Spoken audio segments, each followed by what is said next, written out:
Hey guys, welcome to study with Mayank. मैं हूं आपका मयंक और आज ला रहा हूं मैं आपके लिए कक्षा 10 के लिए इतिहास की पाठ्यपुस्तक भारत और समकालीन विश्व भाग द्वितीय से अध्याय तीसरा चल रहा था आपका। यहाँ पर भारत में राष्ट्रवाद आप देख रहे थे। आज इसी क्रम में आज आपका जो है यहाँ पर पार्ट 2 कवर करेंगे। तो चलिए स्टार्ट करते हैं आज का वीडियो। देखते हैं मैं क्या क्या डिस्कस करना है यहाँ पर और क्या क्या नोट डाउन करना है। जैसा कि आप लोग सभी लोग इसका पार्ट 1 कवर कर चुके हैं और पार्ट 1 में आपने ये भी देख लिया कि यहाँ पर जो भारत में राष्ट्रवाद को दर्शाया गया है वो महात्मा गांधी के आगमन के बाद का जो घटनाक्रम है उसको यहाँ पर संक्षेप में लिया गया है। देखिए, मैंने आपको जैसा कि पहले भी बताया था, पहले चैप्टर में भी बताया था कि यहाँ पर ये चैप्टर इन्होंने जो रखा है वो खाना पूर्ति के उद्देश्य रखा है। साफ साफ मैं पहले ही बोल दे रहा हूँ, यानी आपकी अपेक्षाएं लगाना यहाँ पर ज़्यादा बेकार है। अगर आप ये सोचें कि हमें डेप्थ में या फिर बीच में जो घटनाक्रम हुए हैं वो सारे पढ़ने को मिल जाएंगे, क्योंकि इन्होंने बहुत सारे घटनाक्रम यहाँ पर छोड़ दिए हैं, क्योंकि इनका फोकस नहीं रहा है इतना ज़्यादा। इनका फोकस यही रहा है कि राष्ट्रवाद की भावनाएं कैसी थी लोगों में, किस तरह से लोगों ने आंदोलनों को लिया है, तो उस चीज़ पर इन्होंने फोकस किया है। तो ये बातें अपने माइंड में स्पष्ट कर लीजिए। और जिन लोगों ने अगर पिछले वाले आप चैप्टर कवर नहीं किए हैं तो वो आप लोग क्लास 8 से कवर कर लीजिए या बिपिन चंद्रा वाली किताब से कवर कर लीजिए। अब देखिए, हमने कल ये देखा था कि भाई जो 5 फरवरी 1922 को जो आंदोलन पर ब्रेक लग गया था, यानी कि खिलाफत के साथ साथ असहयोग आंदोलन था जिस पर ब्रेक लग गया था चौरा की घटना के बाद, तो उसके बाद क्या हुआ, क्या उसके बाद कोई नया आंदोलन खड़ा हुआ है, वो हम देखेंगे यहाँ पर। तो अगली हेडिंग आपकी है सविनय अवज्ञा की ओर। जैसा कि हमने पिछले अध्याय में जान लिया था कि गांधी जी का प्लान ए यही था कि पहले तो हम असहयोग आंदोलन चलाएंगे और जब असहयोग आंदोलन असफल हो जाएगा तो उसके बाद हम सविनय अवज्ञा आंदोलन शुरू करेंगे, यानी विनम्रतापूर्वक निवेदन करके अनुनय विनय करेंगे सरकार से कि आप हमारा देश हमें सौंप दीजिए, स्वराज हमें लौटा दीजिए। इस तरह से हम करेंगे। तो अगली प्लानिंग इनकी ये थी। अब चूंकि खिलाफत आंदोलन में आपने ये भी देख लिया कि एक भीड़ जो थी अनियंत्रित हो गई और अनियंत्रित होने की वजह से भारी हिंसा भी हुई। ऐसा नहीं है कि किसी एक हिस्से में हिंसा हुई, लगभग सभी हिस्सों में यही हाल रहा, यानी कि भीड़ जो है ज़्यादातर हिंसात्मक हो गई। तो हिंसात्मक होने की वजह से मजबूरन गांधी जी को आंदोलन जो है वापस लेना पड़ा है। अब ऐसे में यहाँ पर कांग्रेस वाले जो थे, यानी कांग्रेस के जो लोगों ने खिलाफत आंदोलन में अपना समर्थन दिया था, खिलाफत और सहयोग आंदोलन के लिए अपना समर्थन दिया था, अब ऐसे आंदोलनों से जो बचना चाह रहे थे। वो चाह रहे थे कि नहीं, हम अब ऐसे आंदोलनों में हम हिस्सा नहीं लेंगे। क्यों? उनका मानना ये था कि देखो, पहली बात यह है कि भीड़ तो मानेगी नहीं, यानी भीड़ को नियंत्रित करने वाला वहां पे कोई है नहीं, भीड़ तो आउट ऑफ कंट्रोल हो ही जाएगी। और भीड़ जब बार बार आउट ऑफ कंट्रोल होगी तो उसका नतीजा ये होगा, जो नेता हैं, यानी जो बड़े बड़े लीडर हैं, गवर्नमेंट उन्हें पकड़ के जेल के अंदर डाल देगी। यानी गवर्नमेंट का मतलब यहाँ पे ब्रिटिश गवर्नमेंट।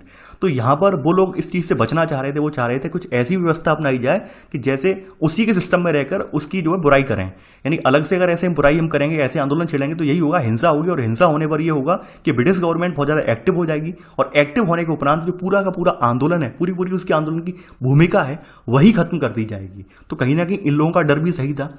तो यहां पर हमें वही डर देखने को मिलता है।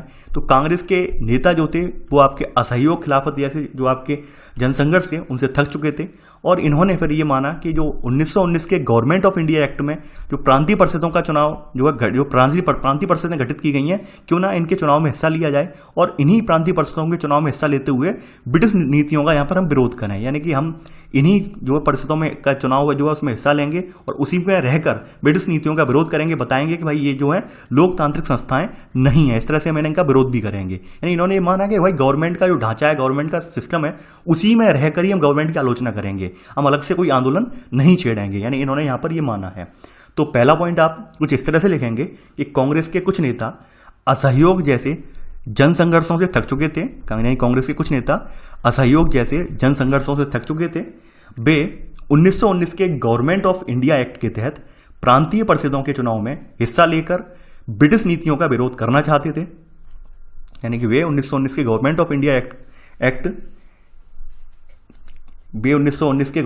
एक्ट के तहत प्रांतीय परिषदों के चुनाव में हिस्सा लेकर ब्रिटिश नीतियों का विरोध करना चाहते थे। ये लिख लिया होगा आपने। तो ऐसे इसी क्रम में आपके 2 नेता यहां पर देखने को मिलते हैं जिन्होंने, यानी कांग्रेस जो थी यहाँ पर ऐसे समय में क्या हुआ था, जब कांग्रेस में ये आंदोलन जब चला था सहयोग आंदोलन, तो कांग्रेस में भी फूट पड़ गई थी। कुछ लोग तो गांधी जी के फेवर में थे, कुछ लोगों की प्रतिक्रिया जो थी वो गांधी जी से अलग थी। उनका मानना था भाई गांधी जी ने तरीका अपनाया है, या कांग्रेस के जो आधे लोग ये गांधी जी के फेवर में, वो उनसे अलग चल रहे थे। तो इसी में जो यहाँ पर प्रांतीय परिषदों में हिस्सा लेने वाली जो बात कही है, इसमें 2 नेताओं के नाम निकल कर आते हैं, CR दास का और मोतीलाल नेहरू का। CR दास का नाम तो आपने सुना होगा, चित्तरंजन दास, यानी कि जो कि आपके सुभाष चंद्र बोस के राजनीतिक गुरु हैं, इनका नाम आप जानते भी होंगे। तो यहाँ पर ये ऐसे ही दो नेता थे जो ये चाहते थे कि भाई हम जो प्रांतीय परिषदों के चुनाव में हिस्सा लेकर एक आगे की रूपरेखा तैयार करें और आगे जो है आंदोलन को आगे बढ़ाएं, लेकिन हम गवर्नमेंट में रहकर यानी गवर्नमेंट की सिस्टम में रहकर विरोध करें, ना कि गवर्नमेंट के सिस्टम से अलग हटकर। तो यहाँ पर आप इसमें सब पॉइंट लिख लेना, पहले का सब पॉइंट आप लिखेंगे यहाँ पर। CR दास और मोतीलाल नेहरू ने परिषद राजनीति में वापस लौटने के लिए कांग्रेस के भीतर ही मार्च 1923 में, यानी कि इन्होंने जो है मार्च 1923 में जो है स्वराज पार्टी की स्थापना की है। कांग्रेस के भीतर ही इन्होंने एक पार्टी बना दी है मार्च 1923 में, ठीक है। मार्च 1923 में स्वराज पार्टी का गठन कर डाला, ठीक है। तो ये तो हो गई यहां पर। तो ये तो CR दास और जो आपके मोतीलाल नेहरू हैं, इनकी बात हो गई। अब चलिए आगे बढ़ते हैं। अब आगे की रिपोर्ट क्या रहती है, आगे की कहानी क्या रहती है। अब देखिए यहां पर चूंकि कांग्रेस जब 1923 के लगभग पहुंच चुकी थी, तो कांग्रेस में कुछ युवा नेता भी थे, जैसे सुभाष चंद्र बोस हैं, जवाहरलाल नेहरू हैं। ये उग्रवाद वाले नेता थे। ये चाहते थे नहीं, कुछ ऐसा होना चाहिए तड़कता भड़कता जिसकी वजह से हमें तत्काल आज़ादी मिले। ये मतलब वो बातचीत वार्ता पुरानी नीतियों पर विश्वास नहीं करते थे, यानी कांग्रेस के युवा नेता थे उस समय, और ये बहुत ज़्यादा इनका उग्र रवैया था। तो यहाँ पर आप अगला सब पॉइंट यहाँ पे लिख लेना, सेकंड सब पॉइंट, कि जवाहरलाल नेहरू और सुभाष चंद्र बोस जैसे युवा नेता ज़्यादा उग्र जन आंदोलन और पूर्ण स्वतंत्रता के लिए दबाव बनाए हुए थे। यानी कि ये इनका मानना यही था कि हमें ज़्यादा उग्र तरीके से, हमलावर तरीके से यहाँ पर गवर्नमेंट से जो स्वराज वापस लेना है, ऐसा इनका मानना था। तो यहाँ पर वही बातें चली हैं, यानी कि यहाँ पर आप देख सकते हैं असहयोग खिलाफत आंदोलन के बाद कांग्रेस दो धड़ों में बंट गई है, और ऊपर से यहाँ पे मंदी चली रही थी, यानी विश्वव्यापी आर्थिक मंदी थी 1926 के बाद। कीमतें वगैरह बहुत ज़्यादा गिर रही थी, कृषि उत्पादों की कीमतें मिल नहीं पा रही थी, और साथ ही साथ जो आपकी व्यावसायिक फसलें थी उनके दाम बिल्कुल वसूल नहीं हो पा रहे थे, यानी किसान पूरी तरह से कंगाल हो चुका था। लोग कर्ज चुकाने की हालत में नहीं थे। ऊपर से सरकार जो थी, सरकार कर्ज माफ करने की तैयार नहीं थी। क्यों? क्योंकि सरकार जो थी पहले प्रथम विश्व युद्ध में बहुत सारा पैसा खर्च कर चुकी थी, उसकी भरपाई करनी थी, सरकार बिल्कुल झुकने को तैयार नहीं थी। लोग बहुत ज़्यादा यहाँ पे परेशान थे। तो ऐसे में सवाल तो उठता ही है, ऐसे में यहाँ पर ये निकल के तो आता ही आता है कि भाई कब तक लोग प्रतिक्रिया नहीं करेंगे, यानी प्रतिक्रिया तो होगी। अब देखिए यहाँ पर आप इस चीज को समझेंगे, यहाँ पर 1923 के बाद का यहाँ पे घटनाक्रम पूरा स्किप कर दिया है इन्होंने।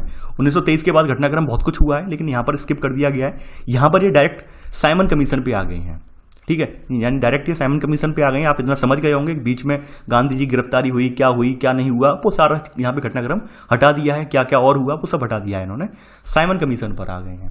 साइमन कमीशन की बात हम कर लें तो यहाँ पर अभी क्या होता है, ब्रिटेन की एक यहाँ पर सरकार है, नई जो सरकार है, टोरी सरकार जो है, यानी टोरी यहाँ के प्रधानमंत्री, टोरी सरकार ने एक व्यक्ति थे सर जॉन साइमन, इनके नेतृत्व में एक वैधानिक आयोग का गठन कर दिया है।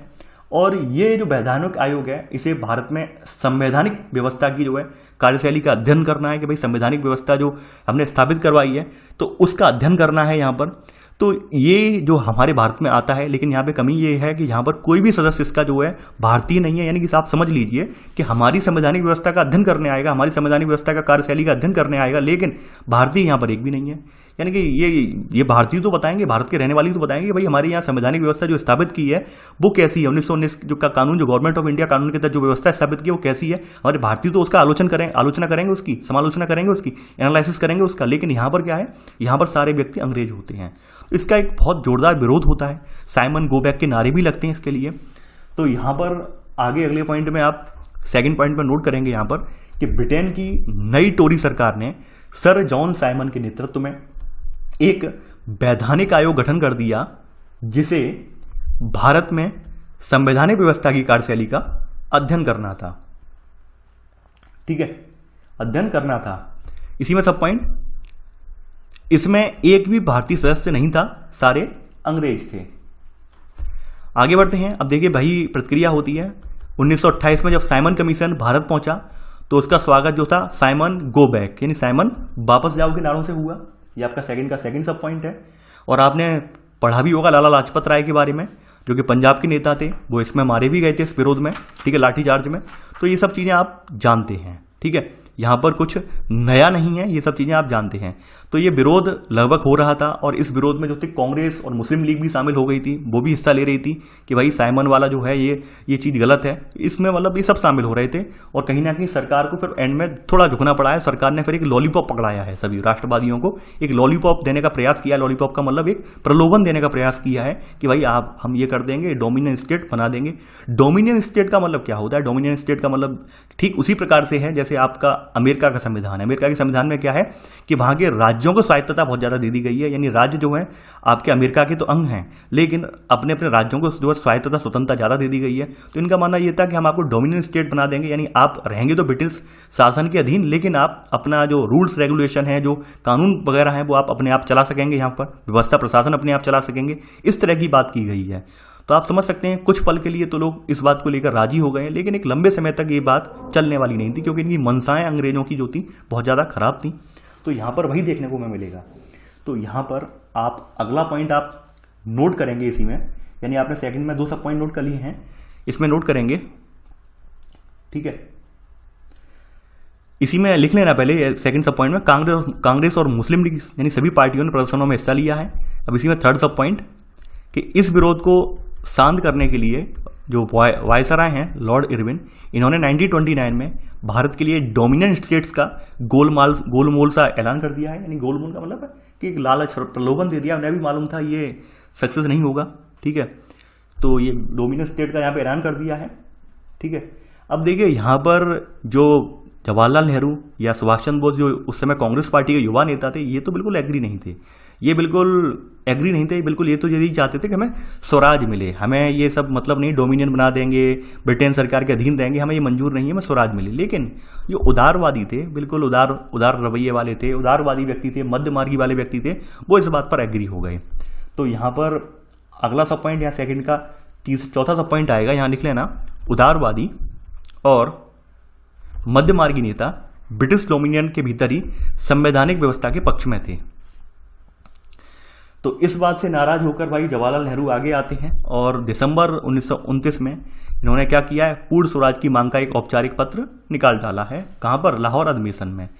तो तीसरा पॉइंट यही है कि दिसंबर 1929 में जवाहरलाल नेहरू की अध्यक्षता में कांग्रेस का जो लाहौर अधिवेशन में पूर्ण स्वराज की मांग को औपचारिक रूप से मान लिया गया है और इन्होंने ये तय किया है कि 26 जनवरी 1930 को स्वतंत्रता दिवस के रूप में ये मनाया जाएगा। यानी इस दिन जो है ये लोग पूर्ण स्वराज के लिए संघर्ष की स्थापना करेंगे। इन्होंने जो रावी नदी के तट पर झंडा फहराया था, तो इसी दिन उन्होंने जो है स्वतंत्रता दिवस या स्वराज दिवस के रूप में मनाने का आह्वान भी किया है। इसी दिन को हम मनाएंगे। तो आप थर्ड का सब पॉइंट नोट कर लेना, ठीक है। अब आगे घटनाक्रम धीरे धीरे आगे बढ़ता है, यानी हम 1930 तक आ गए हैं। आगे बढ़ते हैं, आगे अब क्या होता है।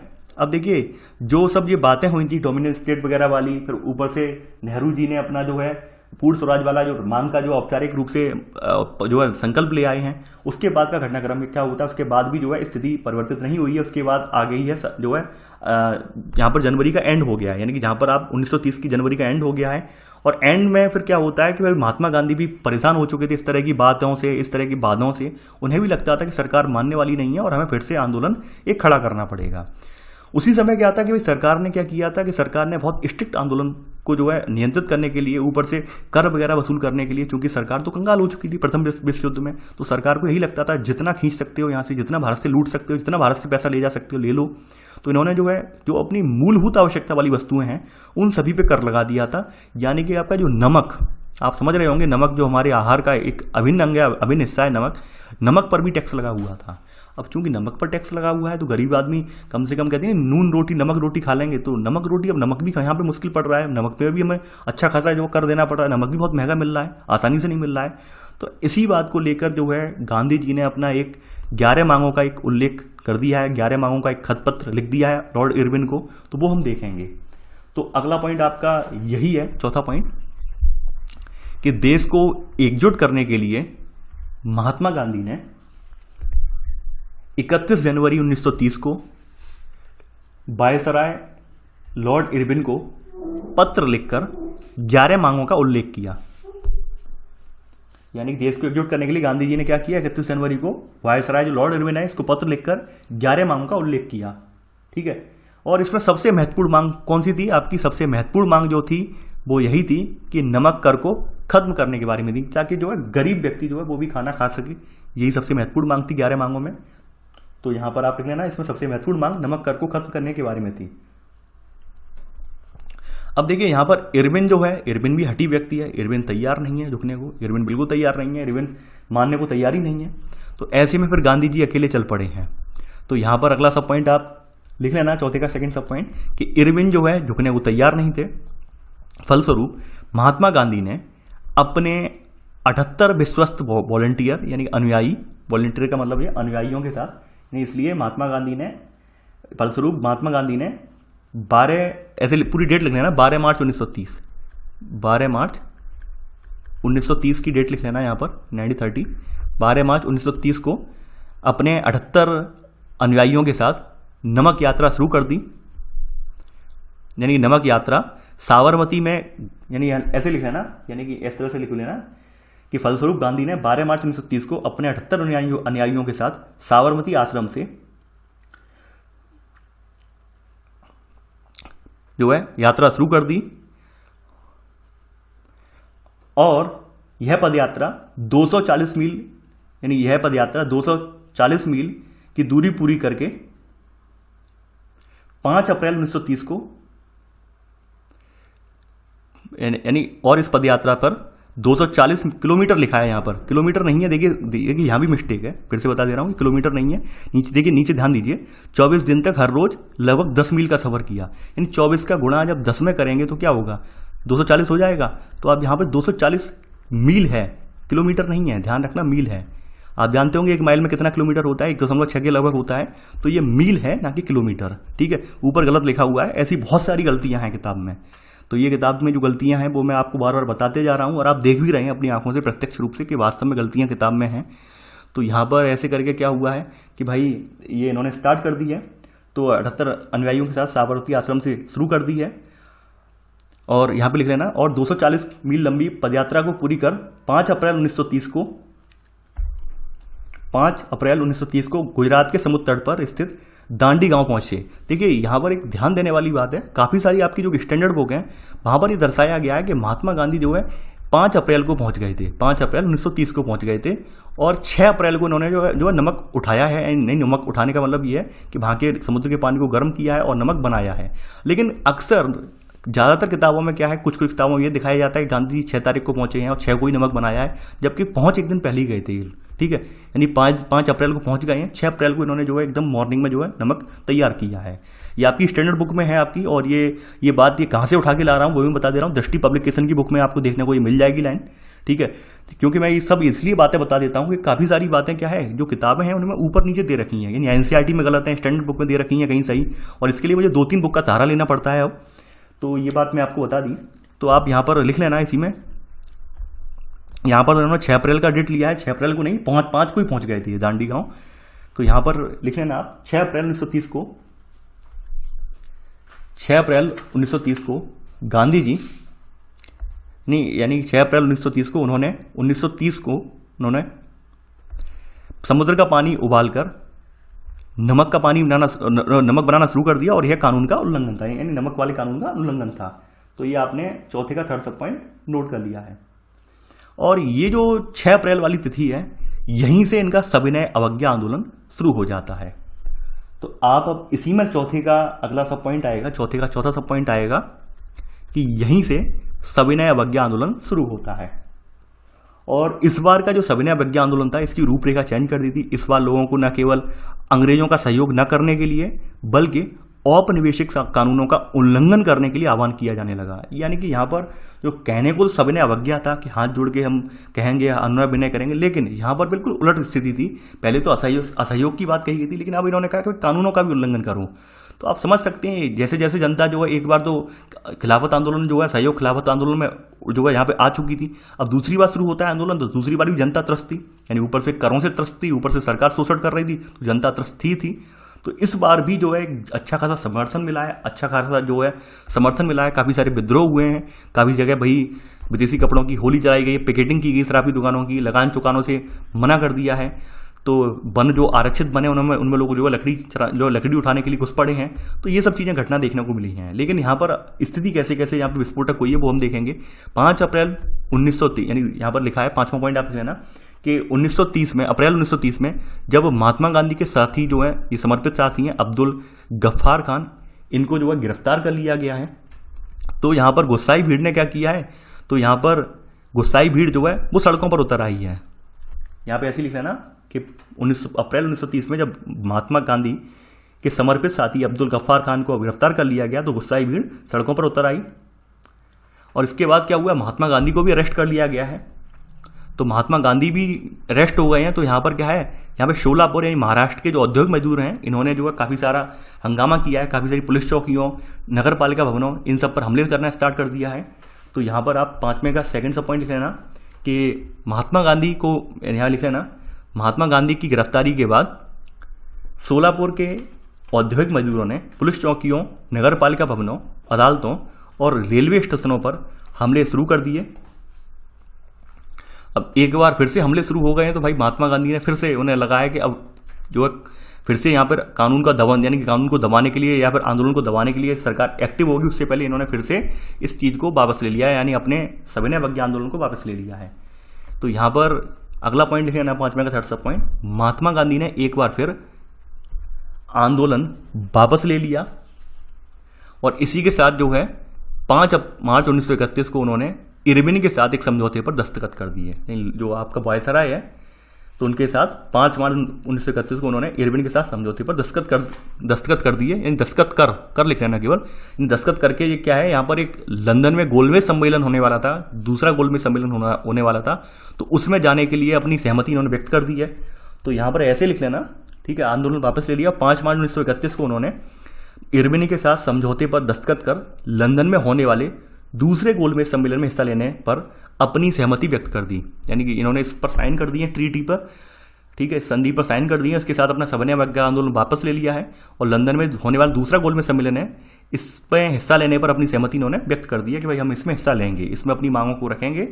यानी कि यहाँ पर जो ये हुआ समझौता हुआ, समझौते के तहत ये करना था यहाँ पर कि जो क्रांतिकारी थे, जो पकड़े गए थे, उन्हें छोड़ देना था। लेकिन यहाँ पर एक बात समझने वाली बात है, यहाँ पर केवल सरकार जो थी राजनीतिक कैदियों को रिहा करने पर राजी हुई थी। ध्यान देना, यहाँ पर सरकार जो है राजनीतिक कैदियों को रिहा करने पर यहाँ पर जो है तैयार हुई है। आपको याद है ये डेट, अभी मैं फिर से लिख रहा हूँ, ये डेट क्या है, ये डेट है 5 मार्च 1931।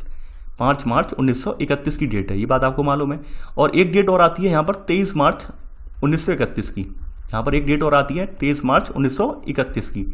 तो 23 मार्च 1931 को क्या हुआ था ये तो आपको पता ही है कि यहाँ पर शहीद भगत सिंह, यानी भगत सिंह को यहाँ पर जो है यहाँ पर भगत सिंह, सुखदेव और राजगुरु को फांसी पर चढ़ा दिया गया था।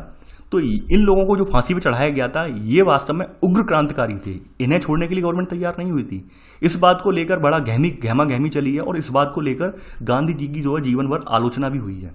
ये बात मैं आपको फिर से बता दे रहा हूँ, अगर आपने बिपिन चंद्र वाली किताब पढ़ी है तो आपको पता होगा डिटेल में। तो वहाँ पर क्या है, ये 23 मार्च वाला जो घटनाक्रम घटित हुआ है, लोगों का आज भी मानना यही है कि गांधी जी वास्तव में उस समय और अड़ जाते तो ये शायद इन तीनों जो आपके युवा क्रांतिकारी थे ये भी छोड़ दिए जाते। लेकिन सरकार इन्हें छोड़ने के लिए बिल्कुल तैयार नहीं हुई है, यानी कि आप भगत सिंह, सुखदेव, राजगुरु इन्हें छोड़ने को बिल्कुल तैयार नहीं हुई है। केवल राजनीतिक कैदी, राजनीतिक का मतलब क्या है, केवल वैचारिक रूप से जिन्होंने राजनीति फैलाई है उन्हीं को छोड़ने को तैयार हुई है। उग्र क्रांतिकारी जो है उन्हें छोड़ने को तैयार बिल्कुल नहीं हुई है, ठीक है। तो ये बात देखिए, यहाँ पर मैं फिर से बता दे रहा हूँ, यहाँ पर ये 23 मार्च वाला जो जिक्र है यहाँ पर बिल्कुल नहीं किया गया, ये तो मैं अपनी तरफ से बता रहा हूँ आपके लिए। यहाँ पर जो है थोड़ा सा जिक्र उन्होंने जो कर दिया है भगत सिंह जी का, थोड़ा सा जिक्र कर दिया है, पूरा जिक्र भी नहीं किया है। थोड़ा सा ये बता दिया है कि भाई सोशलिस्ट रिपब्लिकन आर्मी की स्थापना की है, इससे ज़्यादा इन्होंने कुछ भी नहीं किया है यहाँ पर। तो ये सब आपको यहाँ पे मैं पहले ही बोल चुका हूँ कि इन्होंने खाना पूर्ति के लिए रखा है, ये वाला पूरा इन्होंने नहीं बताया है यहाँ पे। तो यहाँ पर आपने लिख लेना है इसमें अगला पॉइंट, ठीक है, अगला पॉइंट इसमें लिख लेना है इसी में कि इसके बदले सरकार राजनीतिक कैदियों को रिहा करने पर राजी हो गई। आप समझ गए होंगे राजनीतिक कैदी, यानी कि मैं ये जिक्र इसलिए मैंने किया है कि आपको पता चल जाए राजनीतिक कैदी कौन है और उग्र कैदी कौन है। यानी उग्र कैदियों को अंग्रेजों ने, अंग्रेजी हुकूमत में उस समय आतंकवादी माना था, ठीक है। यानी कि आज के टाइम में आप हमारे जो हैं ये शहीद आदर्श हैं, लेकिन उस समय की जो कानून में, उस समय की जो व्यवस्था है, वास्तव में ये तीनों जो हमारे जो शहीद हैं उन्हें आतंकवादी बोला था। तो उन्हें छोड़ने के लिए गवर्नमेंट तैयार बिल्कुल भी नहीं हुई है, ठीक है। तो ये कहीं ना कहीं ये जीवन भर इस चीज़ को लेकर, जीवन भर इस बात को लेकर गांधी जी की आलोचना भी हुई है कि भाई अगर उस समय थोड़ा और अड़ जाते तो वास्तव में तीनों जो बच्चे थे, तीनों जो क्रांतिकारी थे, जो बंद थे, वो वास्तव में बाहर निकल आते। तो इसलिए मैंने घटनाक्रम का जिक्र कर दिया। आई होप आप अगर किताब अपनी उठा के देखेंगे तो वहाँ समझ में भी आ जाएगा। तो ऐसे करके गांधी जी पहुँच तो गए हैं कहाँ पर, आपका जो गोलमेज सम्मेलन चल रहा था वहाँ पहुँच गए हैं, द्वितीय गोलमेज सम्मेलन में। अब देखिए द्वितीय गोलमेज सम्मेलन की जो कहानी है वो भी यहाँ गलत लिखी हुई है। यहाँ पर दिखाया गया दिसंबर 1931 में सम्मेलन के लिए गांधी जी लंदन गए, दिसंबर में नहीं गए हैं ये। अब चूंकि अगर द्वितीय गोलमेज सम्मेलन की अगर डेट बताऊं मैं आपको, तो डेट ये है कि 7 सितंबर 1931 से स्टार्ट हुआ है ये, ठीक है, 1931 से चला है सम्मेलन ये वाला, और 1 दिसंबर 1931 को जाकर ये एंड हुआ है। यानी आप समझ लीजिए 7 सितंबर से चला है, 1 दिसंबर को एंड हुआ है। यानी कोई व्यक्ति या तो सितंबर अक्टूबर के बीच में गया होगा, तो दिसंबर में जाने का सवाल ही नहीं है यहाँ पर। तो यहाँ पे वो भी गलत लिखा हुआ है, ठीक है। तो यहाँ पर अब आप छठवां पॉइंट ऐसे लिख लीजिए मेरी भाषा में आप कि 29 अगस्त यानी गांधी जी यहाँ पर 29 अगस्त 1931 को सम्मेलन के लिए गांधी जी, यानी कि 29 अगस्त 1931 को गोलमेज सम्मेलन, द्वितीय गोलमेज सम्मेलन के लिए गांधी जी लंदन गए। लेकिन ये जो वार्ता थी वो बीच में ही टूट गई और उन्हें वापस लौटना पड़ा, यानी उन्हें वापस निराश लौटना पड़ा। यानी कि जो वार्ता थी वो वास्तव में वार्ता नहीं चल पाई, तो उन्हें निराश वापस लौटना पड़ा। यानी सम्मेलन में जो द्वितीय गोलमेज सम्मेलन में जिनकी मांगें थी वो ब्रिटिश सरकार ने खारिज कर दी और इन्हें वापस लौटना पड़ा। अब इसकी परिणति ये हुई है, इसका परिणाम ये हुआ है कि गवर्नमेंट ने जो खान अब्दुल गफ्फार खान, जवाहरलाल नेहरू, ये सब जेल में हैं। इसके अलावा इन्होंने क्या किया, गवर्नमेंट ने कांग्रेस को भी गैर कानूनी घोषित कर दिया है। यानी गवर्नमेंट जो पहले तैयार हुई थी कि हम राजनीतिक कैदियों को छोड़ देंगे, और गवर्नमेंट इस बात से भी मुकर गई कि कुछ नहीं छोड़ने वाले हम, ठीक है। तो ये आप समझ लीजिए यहाँ पर। तो ऐसे करके यहाँ पर क्या हुआ है कि गांधी जी को फिर से लगने लगा है कि अब आंदोलन को फिर से स्टार्ट किया जाए। तो आगे बढ़ते हैं। यहाँ पे अगला सब पॉइंट आप नोट करेंगे, इसमें सेकंड सब पॉइंट छठेगा कि भारी आशंकाओं के बीच महात्मा गांधी ने जनवरी 1932 में, भारी आकांक्षाओं के बीच गांधी ने जनवरी 1932 में, कब, यानी कि जनवरी 1932 में जो द्वितीय सविनय अवज्ञा आंदोलन स्टार्ट हुआ है वो जनवरी 1932 में, जनवरी 1932 में सविनय अवज्ञा आंदोलन दोबारा शुरू कर दिया। लेकिन ये आंदोलन दूसरी बार जो शुरू किया गया, अब इसे लोगों का समर्थन नहीं मिला है, बिल्कुल नहीं मिला है। इस साल भर तक आंदोलन चला, लेकिन 1934 तक आते आते इसकी गति मंद पड़ने लगी। अब मंद क्यों पड़ने लगी, उसके कुछ कारण हैं और उन कारणों पर फोकस दिया गया है यहाँ पर कि वास्तव में प्रथम सविनय अवज्ञा आंदोलन और द्वितीय सविनय अवज्ञा आंदोलन में लोगों की जो आकांक्षाएं थी वो किस तरह से हर्ट हुई थी, किस तरह से आहत हुई थी, जिस वजह से लोगों ने प्रथम जो सविनय अवज्ञा आंदोलन के बाद दूसरे सविनय अवज्ञा आंदोलन में हिस्सा लेने से पीछे हट गए हैं। देखिए पहले क्या था कि लोगों को लगता था भाई गांधी जी वास्तव में चमत्कारी व्यक्ति हैं। जैसे आपने खिलाफत असहयोग खिलाफत आंदोलन देखा कि तमाम लोगों को यही लगता था अब तो गांधी राज आने वाला है, गांधी जी आ गए हैं तो सब जगह जो शांति आएगी, सब जगह एक अच्छा सुशासन आएगा। लेकिन चीज़ें उल्टी हुई, क्योंकि गांधी जी हिंसा के समर्थक बिल्कुल नहीं थे। तो भाई यहाँ पर गांधी जी ने असहयोग आंदोलन वापस ले लिया। इस वजह से जनता की भावना उस समय थोड़ी निराश हुई। दूसरी बार जब आंदोलन स्टार्ट हुआ 6 अप्रैल 1900 जो यहाँ पर 6 अप्रैल को आंदोलन फिर से स्टार्ट होता है, तो यहाँ पर जब फिर से आंदोलन स्टार्ट हुआ है यहाँ पर 6 अप्रैल 1930 को, तो उसके बाद फिर क्या होता है, लोग फिर से जुड़े। लेकिन गांधी जी ने 1932 में आते आते फिर से वापस, 1931 में आते आते फिर से वापस ले लिया। अब इस बात को लेकर लोग बड़ा आहत हो गए। लोग कह रहे ये चल क्या रहा है कि भाई कभी कहते हैं करना है, कभी कहते नहीं करना है। और ऐसे में होता क्या था कि भाई जो लोगों को फिर जो है बहुत ज़्यादा दिक्कतों का सामना करना पड़ता था, क्योंकि गवर्नमेंट जो थी पकड़ के उन्हें जो है मार पिटाई करती थी, जेलों में डालती थी, तमाम लोगों को फांसी पर भी चढ़ा देती थी। तो पब्लिक भी परेशान हो गई थी कि भाई अब समर्थन नहीं करना है हमें। और काफ़ी लोगों का इनसे मोह भी भंग हो गया था, यानी कि किनसे, महात्मा गांधी के आंदोलनों से। तो वही चीज़ हम यहाँ पर अब देखेंगे कि किस तरह से लोगों का मोह भंग हुआ है। वो चीज़ देखने से पहले थोड़ा अगर आप नोट करके अगर ये लिखना चाहें तो आप लिख सकते हैं। वैसे मैंने लिखवाया है कि कब कब स्थापना की गई है, ये लाइन यहाँ से लेकर यहाँ तक, ठीक है। ये लाइन आप लिख लेना अगर आप लिखना चाहें, ठीक है। वैसे ये लाइन मैं लिखवा चुका हूँ, यानी कि इस किताब में या इस क्लास के कोई बच्चे अगर ये चाहें कि सर ने ये लाइन क्यों छुड़वा इसलिए दी क्योंकि यहाँ पे पूरा डिटेल में नहीं है। और मैंने पहले ही बताया था यहाँ पे पूरी ये चैप्टर जो है खाना पूर्ति के उद्देश्य से लाया गया है, यहाँ पे बहुत सारी इन्फॉर्मेशन मिसिंग है, ठीक है। तो अब आंदोलन को कैसे लिया है लोगों ने, तो अब आप इसी में सब एक हेडिंग डालेंगे, सब हेडिंग करके कि सविनय अवज्ञा आंदोलन का प्रभाव, सविनय अवज्ञा आंदोलन का प्रभाव। तो कैसे कैसे प्रभाव हुआ, अगर हम बात करें गांव में बात करें तो गांव में जो आपके संपन्न किसान हैं, जैसे संपन्न किसान समुदायों में जैसे गुजरात के पाटीदार संपन्न थे, यूपी के जाट आंदोलन, जाट जो थे वो आंदोलन सक्रिय थे, यानी संपन्न ये किसान थे उस समय के। पाटीदार, गुजरात में पाटीदार था, पाटीदार समुदाय के किसान थे, और यूपी में जाट समुदाय के जो किसान थे संपन्न थे। तो इन्होंने शुरुआत में जो प्रथम सविनय अवज्ञा आंदोलन स्टार्ट हुआ है, इसको जो है काफ़ी जो है तवज्जो दी है, काफ़ी इसमें जो सक्रिय तरीके से जो सहभागिता भी की है इन लोगों ने। लेकिन यहाँ पर होता वही है कि सरकार जो है उस समय मंदी चल रही होती है, सरकार कीमतें कम करने को तैयार नहीं है, सरकार लगान कम करने को तैयार नहीं है, और ऊपर से आंदोलन भी एकदम बीच में बंद हो गया है, तो लोगों को एक निराशा हुई है। तो यहाँ पर आप लिखेंगे इसी में सब पॉइंट, पहले का सब पॉइंट, व्यापार में मंदी और गिरती कीमतों से वे बहुत परेशान थे। इसी में आगे सरकार लगान कम करने को तैयार नहीं थी, यानी कि संपन्न किसान जो शामिल हुए हैं, शामिल होने का रीजन क्या था कि ये लोग किससे, यानी व्यापार में मंदी और जो कीमतें गिरती जा रही हैं, यानी फसलों की कीमतें मिल नहीं पा रही हैं हमें, और साथ ही साथ सरकार लगान छोड़ने को तैयार नहीं है। लेकिन होता क्या है, लेकिन वही होता है, लेकिन जब 1931 में लगानों के घटे बिना, लगान के घटे बिना आंदोलन वापस ले लिया गया तो उन्हें बहुत निराशा हुई। यानी जब आपके महात्मा गांधी ने 1931 में आंदोलन वापस ले लिया है लगानों को बिना घटाए, तो उन्हें बहुत निराशा हुई, क्योंकि पिछली बार क्या था, खिलाफत असहयोग से पहले गांधी जी की छवि जो थी वो इतनी ज़्यादा प्रभावकारी थी कि अंग्रेजों को अपनी उनके आगे झुकना पड़ा था, लेकिन अब अंग्रेज झुकने को तैयार नहीं है। तो भाई अब लोगों को लगने लगा है कि भाई अब इनका मैजिक, मोदी मैजिक, यानी कि जो आपका जो वर्तमान जो मैजिक है तो वो खत्म हो गया है कहीं ना कहीं, यानी कि जो गांधी मैजिक है वो कहीं ना कहीं अब फीका पड़ने लगा है। ठीक है, तो यहाँ पर वही बात बोली गई है कि फलस्वरूप जब 1932 में आंदोलन दोबारा शुरू हुआ तो उनमें से बहुतों ने उसमें हिस्सा लेने से इनकार कर दिया। इनका मानना यही था कि भाई पहली बार में हमने यहाँ पे अंग्रेजों से लड़े भी, लाठी भी खाई, लेकिन निष्कर्ष कुछ नहीं निकला। आपने बीच में ही आंदोलन वापस ले लिया, आप तो अपनी मर्जी से चल रहे हैं, यानी कि संघर्ष हमें करना पड़ रहा है और आप जब चाहें तब वापस ले रहे हैं। तो 1932 वाले जब आंदोलन में दोबारा शुरू किया गया है, अब लोग पीछे हट गए हैं। अब यहाँ पर ये तो संपन्न किसानों की दशा है। अब बात करते हैं गरीब किसानों का क्या हाल है। देखिए, गरीब किसान ये लगान कम करने नहीं चाहते थे उस समय। गरीब किसान ये चाहते थे, यानी ये चाहते थे कि उनका जो कर्ज है, उनका भाड़ा है, वो माफ़ कर दिया जाए। तो यहाँ पर आप लिख लेना कि गरीब किसान केवल लगान कम कर नहीं चाहते थे, वे चाहते थे कि उन्हें जमींदारों का जो भाड़ा चुकाना था उसे माफ़ कर दिया जाए।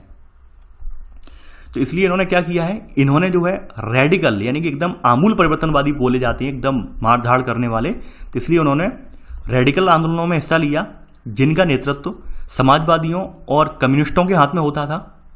ठीक है, अब देखिए समझने वाली बात है, जो कांग्रेस है, कांग्रेस उस समय किसान हितैषी नहीं हो पाई है, गरीब लोगों की हितैषी इसलिए नहीं हो पाई है क्योंकि कांग्रेस की स्थापना में कांग्रेस का जो पूरा प्रयत्न है या कांग्रेस का पूरा संघर्ष है, उस संघर्ष को चलाने में सब मोस्टली धनाढ्य व्यक्ति थे, संपन्न परिवारों वाले व्यक्ति थे। और इसी बात है, जब गरीब किसानों की बात आएगी और आप ये कहेंगे कि लगान छोड़ दो, ये कर दो, वो कर दो, तो आपके साथ में बैठे हुए जो धनाढ्य लोग हैं, आपके साथ में बैठे हुए संपन्न लोग हैं, वो तो इस बात से राजी बिल्कुल नहीं होंगे। जमींदार जागीरदार जिन्होंने कांग्रेस की स्थापना करवाई थी, कांग्रेस को फंडिंग कर रहे थे, वो तैयार बिल्कुल नहीं होंगे। यानी कि ऑब्वियस सी बात है, वो लोग जब तैयार नहीं होंगे तो कांग्रेस टूट जाएगी, टूट के बिखर जाएगी।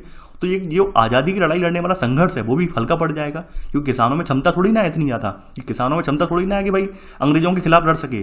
लड़ने के लिए कुछ हमें पैसा भी चाहिए, फंडिंग भी करनी पड़ेगी, लोगों को जोड़ना भी पड़ेगा, रैलियां भी करनी पड़ेंगी, तो ये गरीबों के दम पे थोड़ी ना हो पाएंगी। तो कांग्रेस अपना एक सेफ जोन ढूंढ रही थी, और इस सेफ जोन के चक्कर में कांग्रेस ने क्या किया है कि इन लोगों की मांगों को ज़्यादा वरीयता नहीं दी है। यानी इन लोगों की जो भाड़ा जो माफ़ करने वाली मांग थी, इसको अपने प्रायोरिटी में नहीं लिया है। इन्हें यही डर था कि भाई अगर हम ये मांग कर रख देते हैं भाड़ा इनकी माफ़ करने वाली, तो यहाँ पर हमारे पास जो समृद्ध लोग मौजूद हैं वो हमसे कहीं कट ना जाए।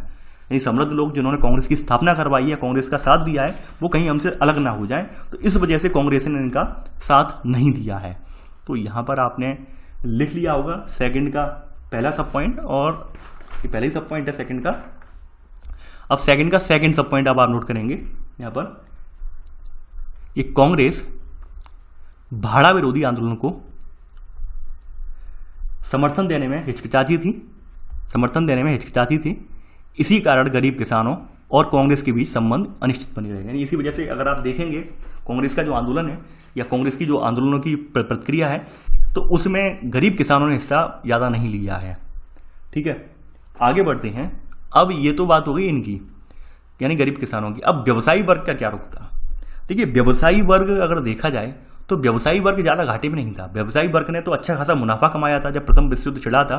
तो चूंकि पूरा यूरोप में उत्पादन ठप हो चुका था, और उत्पादन कहाँ पर निर्भर था, आपके अफ्रीकी देशों पर और एशियाई देशों पर निर्भर था। तो उस समय जो प्रथम विश्व युद्ध के दौरान जो है व्यवसायी वर्ग ने अच्छा खासा मुनाफा कमाया है। लेकिन फिर भी उनके साथ दिक्कतें वही थी कि विदेशी वस्तुओं का आयात हो रहा होता, तो उससे वे चाहते थे उनसे सुरक्षा मिले। उस समय जो रुपया स्टर्लिंग, जो डॉलर है पाउंड स्टर्लिंग जिसे आज हम बोलते हैं, तो उसमें एक्सचेंज में जो था अंतर था बहुत ज़्यादा। यानी कि जैसे आप देखते नहीं है आज की डेट में 75 के लगभग है, यानी जो आपका 75 रुपया जो है $1 के बराबर है। ठीक है, तो ऐसा ही एक्सचेंज जो उस समय जो होता था वो भी यही था कि भाई रुपया बहुत ज़्यादा जा रहा है और हमें स्टर्लिंग जो है बहुत कम हमारा आ रहा है। तो उस समय वो चाहते थे कुछ इस तरह ऐसा बदलाव आए कि जिससे ये सब अनुपात जो है, ये इसमें जो है जो अनुपात है वास्तविक रहे, बहुत ज़्यादा जो है हमसे बढ़ा चढ़ा का अनुपात जो एक्सचेंज हो रहा है वो बहुत इतना ज़्यादा ना हो।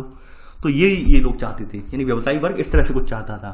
तो आप यहाँ पर अगला पॉइंट यहाँ पे नोट करेंगे, थर्ड पॉइंट, व्यवसायी वर्ग विदेशी वस्तुओं के आयात से सुरक्षा चाहते थे और रुपया स्टर्लिंग विदेशी विनिमय अनुपात में बदलाव चाहते थे, जिससे आयात में कमी आ जाए। यानी जो इंपोर्ट लगातार हो रहा है तो इससे क्या हो, इससे आयात में कमी आ जाए, वो ये चाहते थे, इस तरह का चाहते थे बदलाव, जिससे कि उनका भारतीय उत्पाद जो है भारतीय बाजारों में चल सके। इसलिए इन्होंने क्या किया, कुछ संगठनों की स्थापना भी की है। तो यहाँ पर पहला संगठन यहाँ पर कौन सा बनाया गया है, ध्यान रखना, ये मोस्ट इंपॉर्टेंट है, बता दे रहा हूँ, मोस्ट इंपॉर्टेंट है, बहुत बार पूछा गया है ये। ठीक है, यानी मोस्ट इंपॉर्टेंट है ये ध्यान रखना आप। तो व्यवसायिक हितों को संगठित करने के लिए इन्होंने 1920 में भारतीय औद्योगिक एवं व्यवसायिक कांग्रेस, कई बार पूछी गई है ये, और 1927 में पुरुषोत्तम ठाकुरदास और जीडी बिरला ने, यानी इन्होंने की थी भारतीय वाणिज्य एवं उद्योग परिसंघ, यानी जिसे हम फिक्की कहते हैं आज, federation of Indian chambers of commerce and industry, इसका गठन किया है। यानी कि इसके फिक्की के गठन में पुरुषोत्तम ठाकुरदास और जीडी बिरला का अहम योगदान था। ठीक है, तो ये मोस्ट इंपॉर्टेंट है दोनों चीजें, यानी कि व्यवसायिक कांग्रेस की स्थापना कब हुई है और फिक्की संगठन जो बना है वो कब बना है और किसके नेतृत्व में बना है, पुरुषोत्तम ठाकुरदास और जीडी बिरला के नेतृत्व में ये बना है। तो ये तो व्यवसायी वर्ग की बात हो गई। यानी व्यवसायी वर्ग की स्थिति ये थी कि व्यवसायी वर्ग फिर भी बेटर कंडीशन में था, लेकिन इतनी ज़्यादा बेटर में नहीं था। वो भी यही चाहते थे कि हमारा अपना ये इस तरह से सोचते थे कि भाई अपना देश हो जाएगा तो अपनी कानून व्यवस्था होगी, हम अपने यहाँ पर अपनी आर्थिक नीतियाँ बनाएंगे। तो ये आर्थिक नीतियाँ अपनी बनाएंगे तो उसमें क्या होगा कि औपनिवेशिक जो पाबंदियाँ हैं वो खत्म हो जाएंगी, हमारा व्यापार आगे बढ़ेगा, उद्योग आगे बढ़ेगा। ये इस तरह से देखते थे, यानी स्वराज को ये लोग इस तरह से देखते थे। तो यहाँ पर आप इसमें लिख लेना, ठीक है, इसमें आप लिख लेना सब पॉइंट करके कि ज्यादातर व्यवसायी स्वराज को एक ऐसे युग के रूप में देखते थे जहां कारोबार पर औपनिवेशिक पाबंदियां नहीं होंगी और व्यापार व उद्योग निर्बाध ढंग से, यानी बिना रोके टोके फल फूल सकेंगे। ये स्वराज, यानी इनके लिए स्वराज के मायने इस तरह ये थे। देखिए ध्यान देना आप लोग, क्योंकि हम राष्ट्रवाद की भावना पढ़ रहे हैं, तो राष्ट्रवाद की भावना में जरूरी है अगर आपसे पूछ लिया जाए कि पर्टिकुलर वर्ग का की क्या भूमिका थी, पर्टिकुलर वर्ग जो है राष्ट्रवाद से किस तरह प्रेरित था, तो आप जब आपने पढ़ा होगा उसके बारे में, आपने देखा लिखा होगा, तभी आप लिख पाएंगे कि भाई व्यवसायी वर्ग ये सोच रहा था राष्ट्रवाद के बारे में, स्वराज के बारे में, या फिर गरीब वर्ग ये सोच रहा था। आप जब लिखा होगा, आपने पढ़ा होगा, तभी समझ पाएंगे। तो आप लोग ये मत सोचें कि सर ये लिखवा रहे हैं व्यर्थ लिखवा रहे हैं, व्यर्थ नहीं लिखवा रहा हूँ, इसका एक अपना लिखवाने का मतलब है, क्योंकि चैप्टर ही राष्ट्रवाद के लिए समर्पित है। तो इन सब की जो बातें हैं, इन सब के विचार हैं, उनका माइंड जो है उस समय माइंड जो मेकअप कैसा था वो हमें दिखाना पड़ेगा। यहाँ पर आगे बढ़ते हैं। अब यहाँ पर औद्योगिक श्रमिक, यानी कि जो इंडस्ट्री में काम करने वाले श्रमिक थे, उनकी क्या दशा थी, क्या औद्योगिक श्रमिक मजदूर क्या आंदोलनों से जुड़े हुए थे, ये हमें देखना बहुत जरूरी है। तो यहाँ पर औद्योगिक श्रमिकों की अगर हम बात करें चौथे पॉइंट में, तो औद्योगिक श्रमिक वर्ग ने जो है सविनय अवज्ञा आंदोलन में केवल नागपुर, यानी नागपुर और सोलापुर के श्रमिक हैं, इन्होंने ही हिस्सा लिया था और कहीं के श्रमिकों ने हिस्सा नहीं लिया था। ये ध्यान रखना, ये आप चौथा पॉइंट आप लिख लेना, ठीक है। इसके अलावा थोड़ी बहुत संख्या में मजदूर वगैरह ने खानों वगैरह में कांदी टोपी लगाकर बहिष्कार वगैरह किया है, लेकिन टोपी लगाकर बहिष्कार करना कोई ज़्यादा इंपॉर्टेंट नहीं है, ठीक है, क्योंकि आप लोग जानते हैं आजकल की रैलियों में भी कभी कोई भी जाता है तो टोपी पकड़ा देते, टोपी पहन लीजिए प्रचार हो जाएगा। तो टोपी बांटना या टोपी लगा के जो है यहाँ पर हड़ताल कर देना, ये कोई बड़ी बात नहीं हम मानते हैं, ठीक है। यानी कि ये कोई बहुत ज़्यादा बड़ा इश्यू नहीं है। आप देखते होंगे कोई पार्टी किसी में जाए तो वो टोपी पकड़ा देते हैं, भाई टोपी पहन लो, पहचान बन जाएगी कि भाई अब इसमें मन से समर्पित थे या नहीं थे, ये बात जाहिर नहीं होती है यहाँ पर। लेकिन अब यहाँ पर कांग्रेस का क्या रवैया था वो हमें देखना है कि भाई उस समय की जो पार्टियां थी, उस समय के जो राजनेता थे, श्रमिकों के बारे में, मजदूरों के बारे में ये क्या सोचते थे, वो किस तरह से इनकी मांगों को जो चाहते थे कि भाई किस तरह से इनकी मांगों को आगे बढ़ाया जाए या फिर मांगों को छोड़ दिया जाए। तो कांग्रेस का रवैया जो गरीब मजदूरों के लिए था वही रवैया यहाँ पर गरीब किसानों के लिए था, वही रवैया यहाँ पे औद्योगिक श्रमिकों के लिए रहा है। क्यों रहा है? रहने का वही रीजन है कि मोस्टली कांग्रेस की स्थापना में करने वाले जो व्यक्ति हैं उद्योगपति हैं, कांग्रेस की फंडिंग करने वाले व्यक्ति जो हैं उद्योगपति हैं, कांग्रेस की रैलियों को संचालित करवाने वाले, कांग्रेस की रैलियों के नेताओं की आवाजाही का खर्चा उठाने वाले, विदेशों में पहुंचाने वाले, उन्हें उनके जो आंदोलन में जो भी खर्चा आ रहा है सब कुछ करवाने वाले कौन है? उद्योगपति हैं। अब ऐसे में उद्योगपतियों को निराश तो कर नहीं सकते, ऑब्वियस सी बात है। यानी आज भी आप देख लीजिए जो जिन जिन पार्टियों पर उद्योगपतियों को समर्थन होता है, तो कोई भी गवर्नमेंट आ जाए, अभी वर्तमान है, उसके बाद में कोई गवर्नमेंट आए, हर गवर्नमेंट ही करती है अपने अपने जो जो उनके फेवरेट उद्योगपति होते हैं उनको पूरा समर्थन देती है। तो यहाँ भी वही स्थिति थी। यहाँ भी ये बिल्कुल ये नहीं चाहते थे कि भाई हमारे उद्योगपति वर्ग हमसे निराश हो या नाराज हो, क्योंकि ऑब्वियस सी बात है उद्योगपति अगर पीछे हट जाएंगे तो उस समय तो आप समझ सकते हैं राजनेताओं के पास इतना ज़्यादा पैसा था नहीं कि आंदोलन की लड़ाई लंबी लड़ पाते। तो इन्होंने वही समझाया कि भाई इस चीज़ पे मैटर पे एकदम मिट्टी डालो, एकदम साइलेंट हो जाओ, ज़्यादा बोलना ठीक नहीं है। ठीक है, तो यहाँ पर आप लिखेंगे इसी में सब पॉइंट, कांग्रेस अपने कार्यक्रमों में मजदूरों की मांगों को समाहित करने में हिचकिचा रही थी। जो भी मजदूरों की उसमें मांगे थी उसे हिचकिचा रही थी। उनको लगता था कि इससे उद्योगपति आंदोलन से दूर चले जाएंगे और साम्राज्यवाद विरोधी ताकतों में फूट पड़ जाएगी। यानी जो हम साम्राज्यवाद विरोधी ताकतें हैं, ये साम्राज्यवाद का विरोध करने वाली ताकतें हैं, यानी कि हम ब्रिटिश साम्राज्यवाद का जो विरोध कर रहे हैं संगठित होकर, वो हम सब टूट जाएंगे। क्योंकि मोस्टली सब जितने भी वहाँ पर लोग हैं, जितने बड़े बड़े राजनेता मौजूद हैं, सब उद्योगपति हैं, उद्योगपति वर्ग से ही आते हैं, अच्छे खासे घरानों से आते हैं। तो ऐसे में अगर मजदूरों के हितों की अभी बात कर देंगे तो ये लोग पीछे हटने लगेंगे, इन्हें यही लगेगा कि जो ब्रिटिश रूल चल रहा है वही सही है फिर। तो यहाँ पर इसलिए कांग्रेस यहाँ पर साइलेंट रही है। तो चौथे का सब पॉइंट आपने नोट कर लिया होगा। अब बात करते हैं, ये तो आपने सब देख लिया, अब यहाँ पे लेडीज का क्या हाल रहा है, यानी हमारी जो औरतें हैं उनका क्या हाल रहा है। कहने को अगर देखा जाए तो आपके जो भी राष्ट्रीय आंदोलन रहे हैं औरतों ने बढ़ चढ़कर हिस्सा लिया है, लेकिन बड़े अफसोस की बात है क्योंकि हमारा समाज पितृसत्तात्मक है और पितृसत्तात्मक समाज होने की वजह से यहाँ पर औरतों को ज़्यादा तवज्जो नहीं दी गई है। यानी कि कांग्रेस पार्टी हो या महात्मा गांधी जी हो, दोनों लोगों ने ही औरतों को आदर्श नारी के रूप में दर्शाया है कि आदर्श नारी एक ऐसी होनी चाहिए, घर का काम संभाले, पति की देखभाल करे, बच्चों की देखभाल करे, घर अच्छे से चलाए। यही मान लिया है कि और प्रतीकात्मक रूप में कांग्रेस ने औरतों को आगे लेके गए हैं। ना तो उन्होंने उनके अधिकारों की बात कही है उस समय, ना तो औरतों के लिए उन्होंने कोई पार्टी में कोई विशेष स्थान रखा है उस समय। केवल प्रतीकात्मक रूप से औरतें शामिल तो हुई हैं पार्टियों में, रैलियों वगैरह में खूब शामिल हुई हैं, लेकिन उनके अधिकारों की क्या करेंगे औरतों के लिए क्या विजन होगा हमारी पार्टी की मैनिफेस्टो में क्या औरतों के लिए हम रखेंगे, क्या लेडियों के कानूनों के अधिकारों के बारे में रखेंगे, कुछ नहीं बताया है, कोई जिक्र नहीं किया है। तो वही बात यहाँ पर लिखी गई है 5वां पॉइंट में कि औरतों ने बड़े पैमाने पर जुलूसों में हिस्सा लिया, नमक बनाया, नमक कानून में भी साथ में थी, विदेशी कपड़ों और शराब की दुकानों की पिकेटिंग का मतलब होता है रास्ता रोकना, और बहुत सारी महिलाएं जेल भी गई हैं।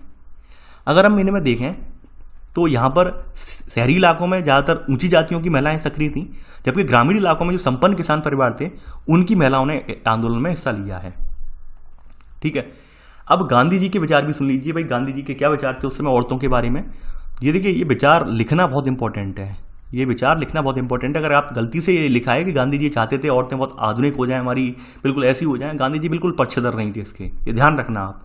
क्योंकि ये जो चीज़ें होती नहीं है, यही चीज़ें मेंस एग्जाम में जब कहीं लाइन लिखी आ जाती है इस तरह से मिलती जुलती, और आपने अगर उसकी लाइन पढ़ी है, ये लाइन आपने अर्थ ये पढ़ा है कि भाई गांधी जी इसके फेवर में नहीं थे, तो आप लाइन को टिक कर पाएंगे। और आपने कह दिया कि भाई गांधी जी तो आधुनिक बनाने के फेवर में थे, तो वो गलत हो जाएगी।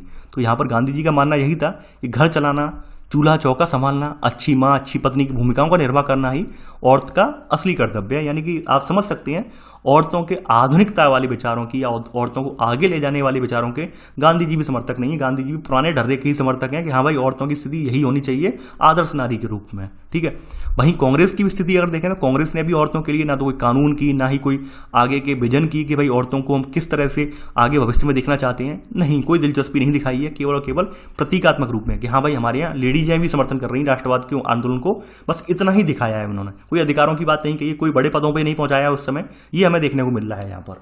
ठीक है, तो ये तो रहा आपका सविनय अवज्ञा आंदोलन का प्रभाव। ठीक है, यानी कि इनका प्रभाव किस तरह से रहा है। अब प्रभाव में आपने देख लिया कि हर वर्ग में क्या क्या प्रभाव पड़ा है, सभी वर्ग आपने यहाँ पे लगभग कवर कर लिए। अब सविनय अवज्ञा आंदोलन की सीमाएं क्या रही हैं, क्या वास्तव में भारत में जो सविनय अवज्ञा आंदोलन स्टार्ट हुआ था उसे सभी वर्गों ने समर्थन दिया था। ये सोचने वाली बात है कि भाई 6 अप्रैल 1930 को जो आंदोलन स्टार्ट हुआ है और 6 अप्रैल 1930 के बाद 1932 में जो स्टार्ट हुआ है, क्या इन दोनों आंदोलनों में सभी वर्ग शामिल थे? ये हमारे लिए जानना बहुत आवश्यक है। तो ऑब्वियस सी बात है, यहाँ पे सभी वर्ग शामिल नहीं थे, यानी बहुत सारे वर्ग ऐसे थे जो इन आंदोलनों से बिल्कुल अपने आप को इन्होंने सेपरेट रखा है, बिल्कुल अलग रखा है। तो यहाँ पर अगली सब हेडिंग आपकी जो है सविनय अवज्ञा की सीमाएं हैं, यानी अगली हेडिंग आप डाल लीजिए सविनय अवज्ञा की सीमाएं। देखिए, सविनय अवज्ञा आंदोलन जो छेड़ा गया था, और या फिर सविनय अवज्ञा आंदोलन की बात करें हम, तो यहाँ पर कुछ ऐसे समुदाय भी थे अपने देश में जो इसके प्रभाव में नहीं आए, यानी कि ये इससे प्रभावित बिल्कुल नहीं थे और वो स्वराज की अवधारणा से प्रभावित नहीं थे। यानी उनका पहले ये मानना ये था कि पहले हमारा उद्धार हो जाए तो हम हे स्वराज की अवधारणा में भी यहाँ पे हिस्सा लें, क्योंकि अगर हमारा उद्धार ही नहीं हुआ तो हमारी स्वराज की अवधारणा में हमें फ़ायदा क्या होगा। यानी हम आज भी अछूत हैं, मान ली आज भी हमारे साथ अनटचेबल जैसा व्यवहार हो रहा है, और स्वराज भी मिल गया, और स्वराज मिलने के उपरांत भी आप लोग हमें अछूतों जैसा व्यवहार करें, फिर हमें स्वराज की मूर्त अवधारणा में हिस्सा लेने से फ़ायदा क्या होगा। इसलिए हमारे लिए भी तो कुछ उपबंध किए जाएँ, हमारे लिए भी तो कुछ प्रावधान किए जाएँ, उनकी इस तरह की कुछ डिमांडें थी।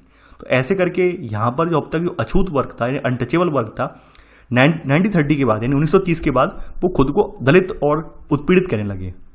दलित का मतलब आप जानते हो डिप्राइव्ड, यानी कि दबे कुचले या उत्पीड़ित, शोषित।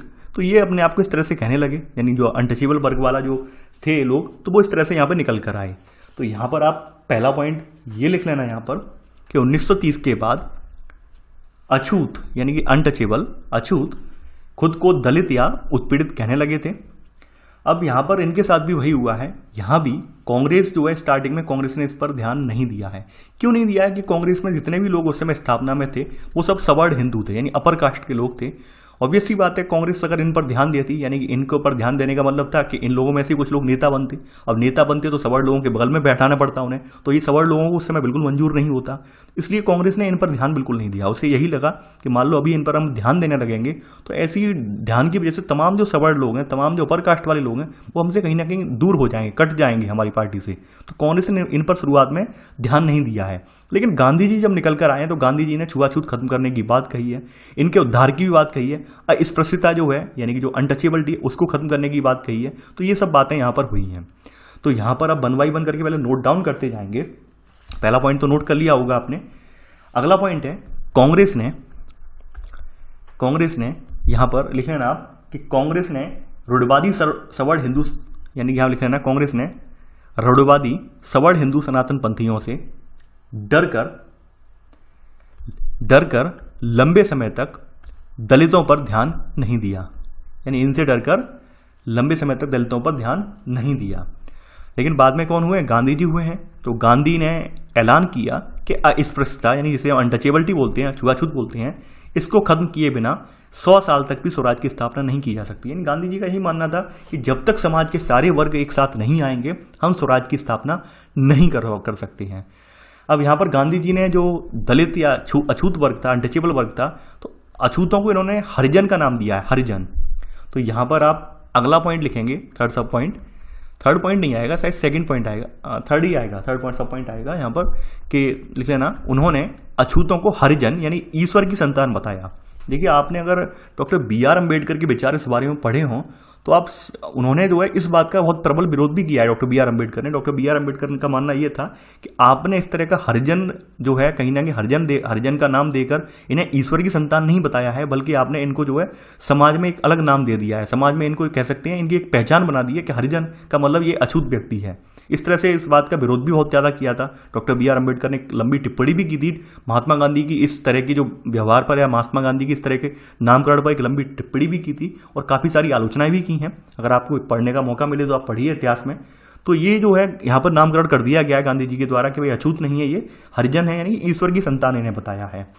अब इनके लिए गांधी जी ने जो है आगे भी प्रयास किए हैं यहाँ पर, ठीक है। ईश्वरी उन्हें जो है मंदिरों में, सार्वजनिक तालाब, सड़कों और कुओं पर समान अधिकार दिलाने के लिए सत्याग्रह किया गया है। और इन तमाम जो है सवर्ण जातियों वाले जो नेता हैं उनसे भी कहा गया है कि भाई आप आह्वान करें और अपना हृदय परिवर्तन करें कि भाई अस्पृश्यता जो है यानी अनटचेबिलिटी जो आप लोग अपनाते हैं उसको आप छोड़ दें बिल्कुल। इस तरह से ये बहुत सारी बातें भी गांधी जी ने कही हैं। यानी कहने का मतलब ये है, बेशक जो है दलितों पर जो है शुरुआत में कांग्रेस ने ध्यान नहीं दिया, लेकिन गांधी जी ने फिर भी इनकी जो है सुध ली है। गांधी जी ने इनके बारे में बहुत सारी जो है कोशिशें की हैं। गांधी जी ने कई जगह जाकर खुद शौचालय साफ किए हैं। आपने देखा होगा जब हमारे यहाँ जो स्वच्छ भारत कैंपेन स्टार्ट हुआ था तो महात्मा गांधी के काफी सारे फोटो भी आपने देखे होंगे कि वहां पर महात्मा गांधी ने स्वयं जो है शौचालय साफ भी किए हैं। तो वो इसीलिए किए थे ताकि जो ऊंच नीच वाली जो भावना है, ऊंच नीच वाली जो खाई लोगों के मन में बनी हुई है उसको पाटा जाए। उनको बताया जाए कि स्वच्छता जाति पात देख के नहीं आती, स्वच्छता यानी जाति पात देख के स्वच्छता नहीं आती, जाति पात देख के हम स्वच्छ नहीं बन सकते हैं, स्वच्छता हमारे जीवन का एक अभिन्न अंग है। तो इस तरह की भावनाएं जो गांधी जी ने प्रचारित भी की हैं। आप देखिए एक चीज आप हमेशा ध्यान रखना, कुछ चीजें जब फेवर में होती हैं कुछ उसके अपोजिट में भी होती हैं। यानी आप समझ सकते हैं, यानी कुछ लोग मेरे विचारों से सहमत होंगे, कुछ लोग मेरे विचारों से सहमत नहीं भी होंगे, यही होता है। तो यहाँ पर अगर कहा जाए तो गांधी जी ने अपने पूरे प्रयास किए थे। अब देखिए आप लोगों की मानसिकता क्या है वो लोग खुद जाने, यानी लोग किस रूप में देख रहे हैं ना, लेकिन गांधी जी ने अपने स्तर से यहाँ पे खूब प्रयास किए थे। लेकिन यहाँ पर बहुत सारे जो दलित नेता उस समय उभर कर आ गए थे, खास करके उस समय डॉक्टर BR अम्बेडकर सक्रिय थे। तो यहाँ पर उनका मानना ये था कि भाई ये सब आह्वान करने से काम नहीं चलेगा, आह्वान करने से कि भाई लोग मानेंगे नहीं, सवर्ण जाति वाले मानेंगे नहीं, आप हमें राजनीतिक संरक्षण देते हैं। राजनीतिक संरक्षण का मतलब ये है कि कानूनी रूप से अधिकार हमें देते हैं। कानूनी रूप से अधिकार का मतलब ये है कि शिक्षा संस्थानों में आरक्षण, खुद यानी कि निर्वाचन क्षेत्रों में उनकी कहीं कुछ सीटें रिजर्व कर दी जाएं, जिससे कि दलित जो वर्ग है वो आगे बढ़ जाए, शिक्षा प्राप्त कर जाए। तो इस तरह की बात यहाँ पर निकल के आई है। तो यहाँ पर आप अगला पॉइंट लिखेंगे, चौथा सब पॉइंट करके लिखेंगे यहाँ पर कि लेकिन बहुत सारे दलित नेताओं ने, यानी बहुत सारे दलित नेताओं का मानना था कि उनकी सामाजिक अपंगता केवल राजनीतिक सशक्तिकरण से ही दूर हो सकती है। राजनीतिक सशक्तिकरण से अभिप्राय यहाँ पर यही है कि उन्हें कानूनी रूप से उनको मान्यता दी जाए, कानूनी रूप से उनके अधिकारों की बात कही जाए। केवल मुंह जवानी कहने से, मुंह जवानी लोगों के हृदय परिवर्तन या अस्पृश्यता छोड़ देने की बात कहने से काम नहीं चलेगा, क्योंकि लोग यहाँ पर इतनी जल्दी बदलने को तैयार नहीं होंगे। ये बात उन्हें दिख रही थी, डॉक्टर BR अम्बेडकर को ये बात अच्छे से दिख रही थी। तो यहाँ पर राजनीतिक सशक्तिकरण की बात आई है। अब डॉक्टर BR अम्बेडकर का भी यहाँ पे ज़्यादा जिक्र नहीं किया गया, यहाँ पे थोड़ा सा जिक्र किया है इन्होंने। देखिए मैंने पहली बार बोला है यहाँ पर, तो इन्होंने डॉक्टर BR अम्बेडकर का जिक्र यहाँ पे किया है। डॉक्टर अम्बेडकर ने, यानी BR अम्बेडकर ने 1930 में दलितों को दमित वर्ग एसोसिएशन, दमित का मतलब जिसका दमन किया गया हो, डिप्रेस्ड क्लास एसोसिएशन में संगठित किया। और इसके साथ जो है द्वितीय गोलमेज सम्मेलन में, यानी कि जो जितने भी गोलमेज सम्मेलन हुए डॉक्टर अम्बेडकर लगातार गए हैं, अपनी मांगे वहां पर रखी हैं इन्होंने। तो द्वितीय गोलमेज सम्मेलन में महात्मा गांधी से इनका काफी वाद विवाद भी हुआ था उस समय, डॉक्टर BR अम्बेडकर का। तो यहाँ पर क्या था कि भाई ये जो थे, यानी कि जो आपके डॉक्टर BR अम्बेडकर थे, डॉक्टर BR अम्बेडकर ने ब्रिटिश गवर्नमेंट को ये राजी कर लिया था कि आप हमारे निर्वाचन क्षेत्र अलग कर दीजिए, यानी हमें अलग निर्वाचन क्षेत्रों की व्यवस्था कर दीजिए। जैसे निर्वाचन क्षेत्र अलग होने का मतलब क्या है कि पर्टिकुलर एरिया, यानी पर्टिकुलर ऐसे मान लेते हैं कि यहाँ पर 4 एरिया हैं, ABCD, यानी ABCD ये 4 एरिया है। मैं नाम किसी का नहीं ले रहा हूँ पर्टिकुलर। तो यहाँ पे मान लेते हैं कि भाई यहाँ पर इस क्षेत्र में जो है दलितों की आबादी ज्यादा है, 90% यहाँ पे दलित रह रहे हैं। तो पूरा क्षेत्र जो है, पूरा यहाँ पे कहा जाए तो वो दलितों के हाथ में उनका प्रशासन पहुंच जाए, इस तरह की बात यहाँ पे कही गई थी। ठीक है, निर्वाचन क्षेत्र पूरी व्यवस्था इनके हाथ में करने की बात कही गई थी। लेकिन गांधी जी इस बात से सहमत नहीं थे। तो गांधी जी जो थे धरने पर बैठ गए। अब धरने पे बैठ गए तो धरने पे बैठने के उपरांत ये हुआ कि यहाँ पर बात करनी पड़ी एंड में डॉक्टर BR अम्बेडकर को आके। तो गांधी जी ने डॉक्टर BR अम्बेडकर को समझाया कि भाई ये बताइए कि हम ये चाहते हैं कि छुआछूत खत्म हो जाए, हम ये चाहते हैं लोगों के मध्य जो है जो जाति पात का भेद है कम हो।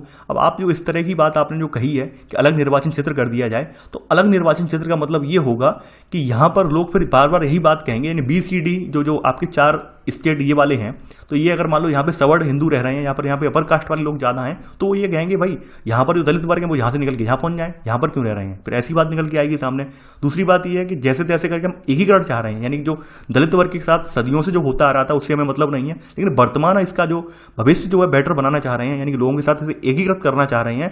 और उस एकीकरण में ये बाधा बनेगा, बाधा यही बनेगा क्योंकि जब अलग निर्वाचन क्षेत्र हो जाएगा तो अक्सर वो लोग अपनी अपनी भावनाओं तक ही सीमित रहेंगे और वो बाद बाकी लोगों से मिलजुल नहीं पाएंगे। तो कहीं ना कहीं डॉक्टर बी आर अम्बेडकर भी बहुत ज़्यादा शिक्षित विद्वान व्यक्ति थे, उन्हें भी ये बात समझ में आई कि अलग कर देने से वास्तव में अलग थलग ही रह जाएंगे, एक तरह से इनका एकीकरण नहीं हो पाएगा। तो वो इस बात को राजी हुए तो ऐसा किया जाए कि कुछ सीटें रिजर्व कर दी जाए, कुछ परसेंट सीट, यानी कुछ हमें आरक्षण दे दिया जाए कुछ सीटों पर। यानी मान लीजिए कि हमारी 100 सीटों पर चुनाव लड़ा जाना है, तो 100 सीटों में से 20 सीटें दलित वर्गों के लिए कर दी जाए। यानी 20 सीटों का दलित वर्गों का मतलब क्या है कि 20 सीटों पर दलित कैंडिडेट उतार दिए जाए।